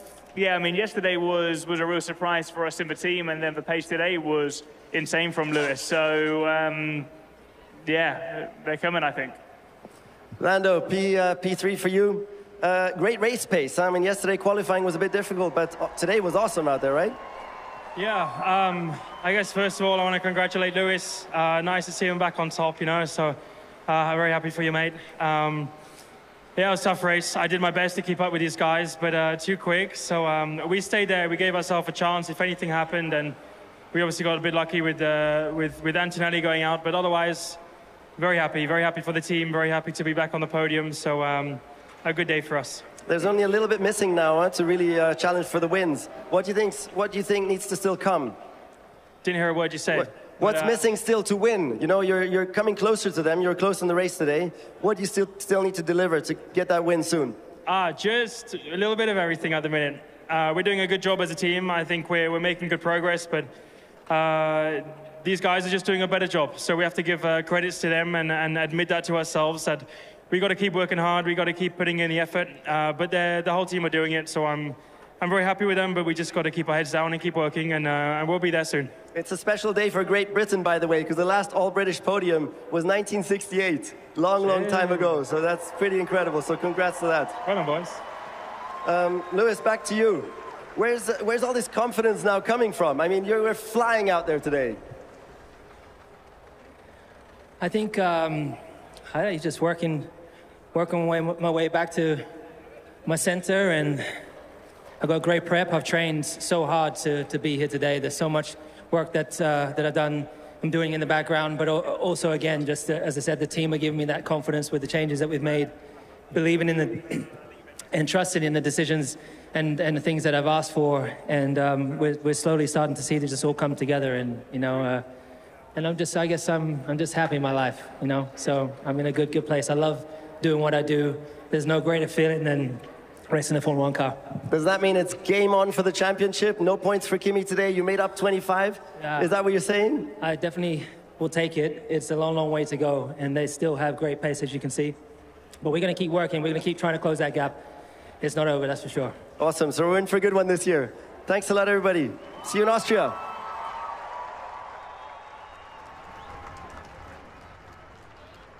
Nico Rosberg in conversation with podium finisher for the second time this year, Lando Norris. George Russell in second place, 18 points out of Kimi Antonelli's lead. But Lewis Hamilton closing the gap, still in second position in the standings, taking 7 points out of Russell, having claimed that place in Monaco, and an attacking drive rewarded with the timing of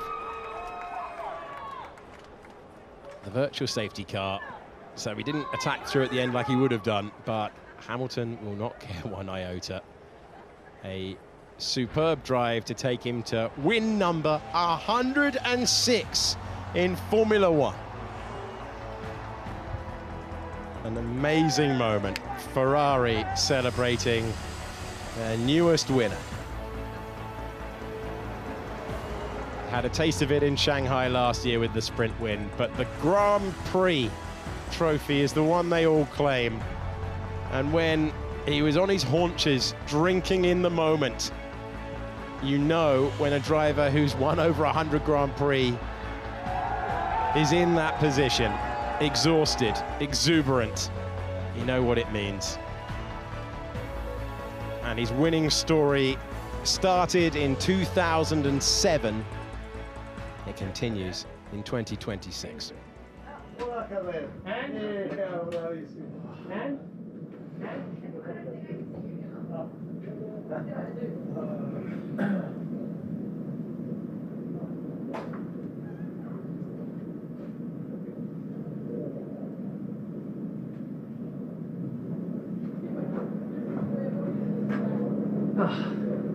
You guys had a good freaking start.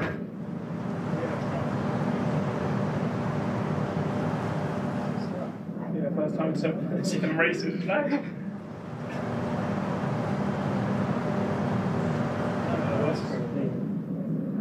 Whoa! All right. Oh, was it you? Yeah. Was it you? No, not that long time. That was Charles. Oh, that was Charles. Okay. No, around the outside of turn 3. That's me. It's sketching in 3 now. Oh, The rubber is so weird. Is he just following you too closely? He was actually ahead of me. But he's damaged his front wing as well. Yeah. Yeah, I see that. What is Charles? I saw on the TV was. See? Was he still in the penalty? I saw he was in the pit lane for a long time during.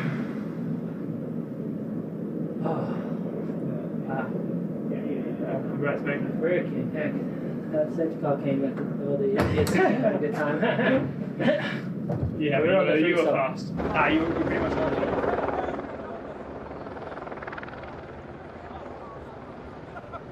Well, the cool-down room, an all-British edition for the first time since 1968, which is frankly unbelievable that it's been that long. They were top 3 on the grid in Silverstone a couple of years ago. The winner that day, also Lewis Hamilton. Can't imagine they had a cool-down room in 1968. Be lucky if you had a podium in 1968. They used to put them on a truck and send them around the circuit. Nice leafy garland round your neck, wave to the crowd and park it up somewhere on the track. Now a bit of luxury to watch the highlights. Gather your thoughts on everyone else's races as well as your own. I absolutely love the throwbacks that we've had across the entire weekend. You've had Alex Albon competing out there in a Nigel Mansell livery crash helmet. You've had the reference to Jack Brabham, who the last time that we had a winner this old in Formula One was in 1970. We're talking about 1968 when in the US Grand Prix it was Jackie Stewart, Graham Hill and John Surtees. All the references, but that's all part of the story of the World Championship history, and the driver with the most wins in that championship history is Lewis Hamilton, and it now stands at 106. An unbelievable record. So let's start the podium. Second podium of the season for Lando Norris. Had really strong race pace. Beyond the actual result, I think McLaren will be encouraged with what they saw out there today. Lando Norris will find himself heading out to the rostrum, having struggled for reliability in the last couple of races. It's a podium today, and it's his 46th in Formula One. George Russell looked like he'd lost 3 points in the championship. In the end, he gained 18, and he finishes second, his teammate retiring. But the story of the day, and what we'll remember the Spanish Grand Prix for, is that it's Lewis Hamilton's first Grand Prix victory for Ferrari.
It's a long anthem, the Italian anthem, and Lewis Hamilton, to quote a great commentator, watching it and drinking it in.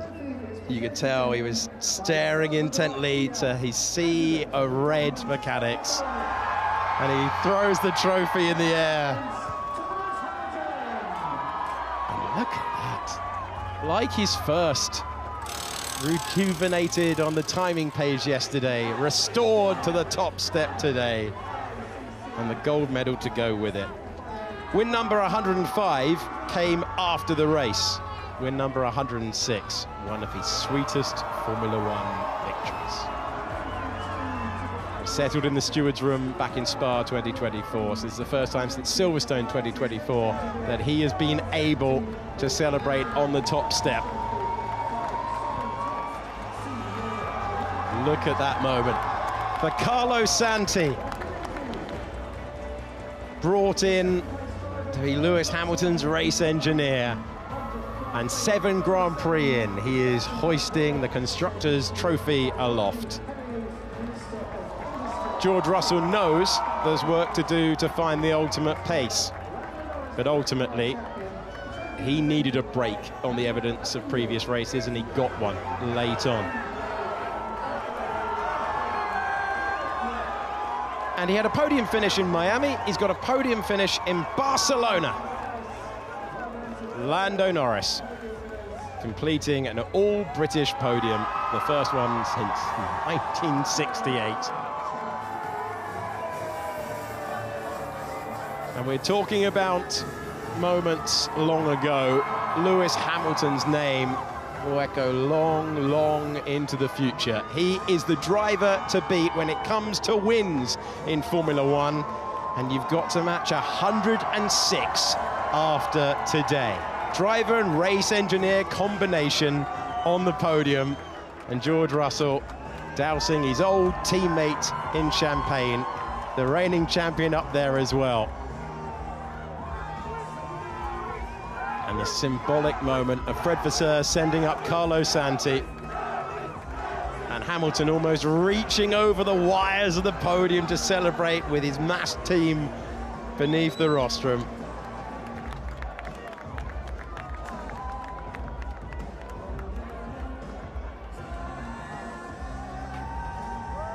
Carlo Santi between George Russell, Lando Norris and Lewis Hamilton, who becomes our 3rd different Grand Prix winner of the year, joins Antonelli, still the championship leader, and George Russell. Hamilton taking 25 points out of Kimi Antonelli after the young Italian's late retirement.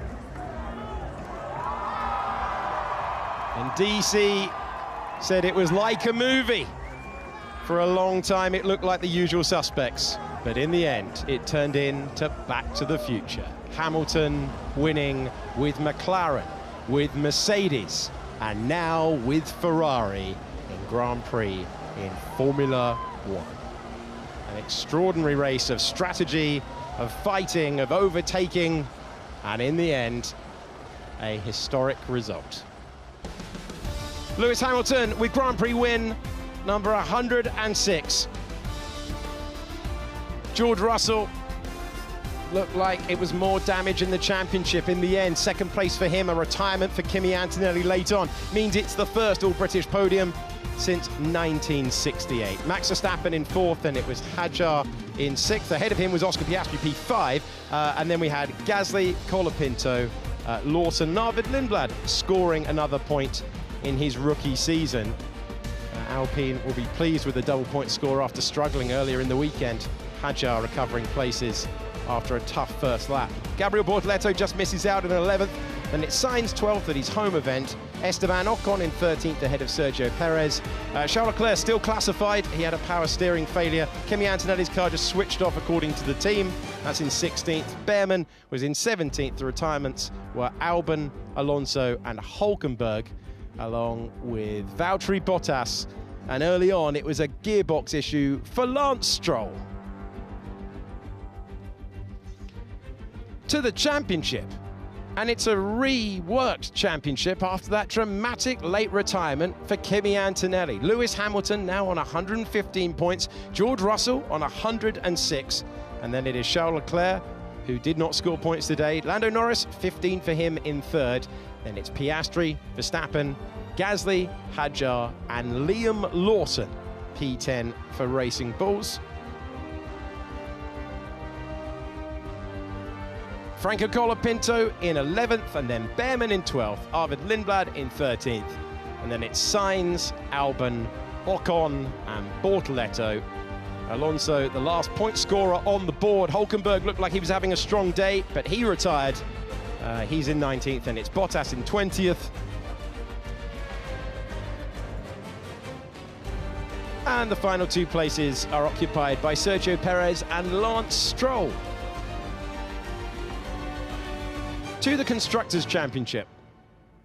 After the Barcelona-Catalunya Grand Prix, Mercedes ahead of Ferrari, and then it is McLaren in third, Red Bull in fourth. 60 points for Alpine, and then Racing Bulls in P6.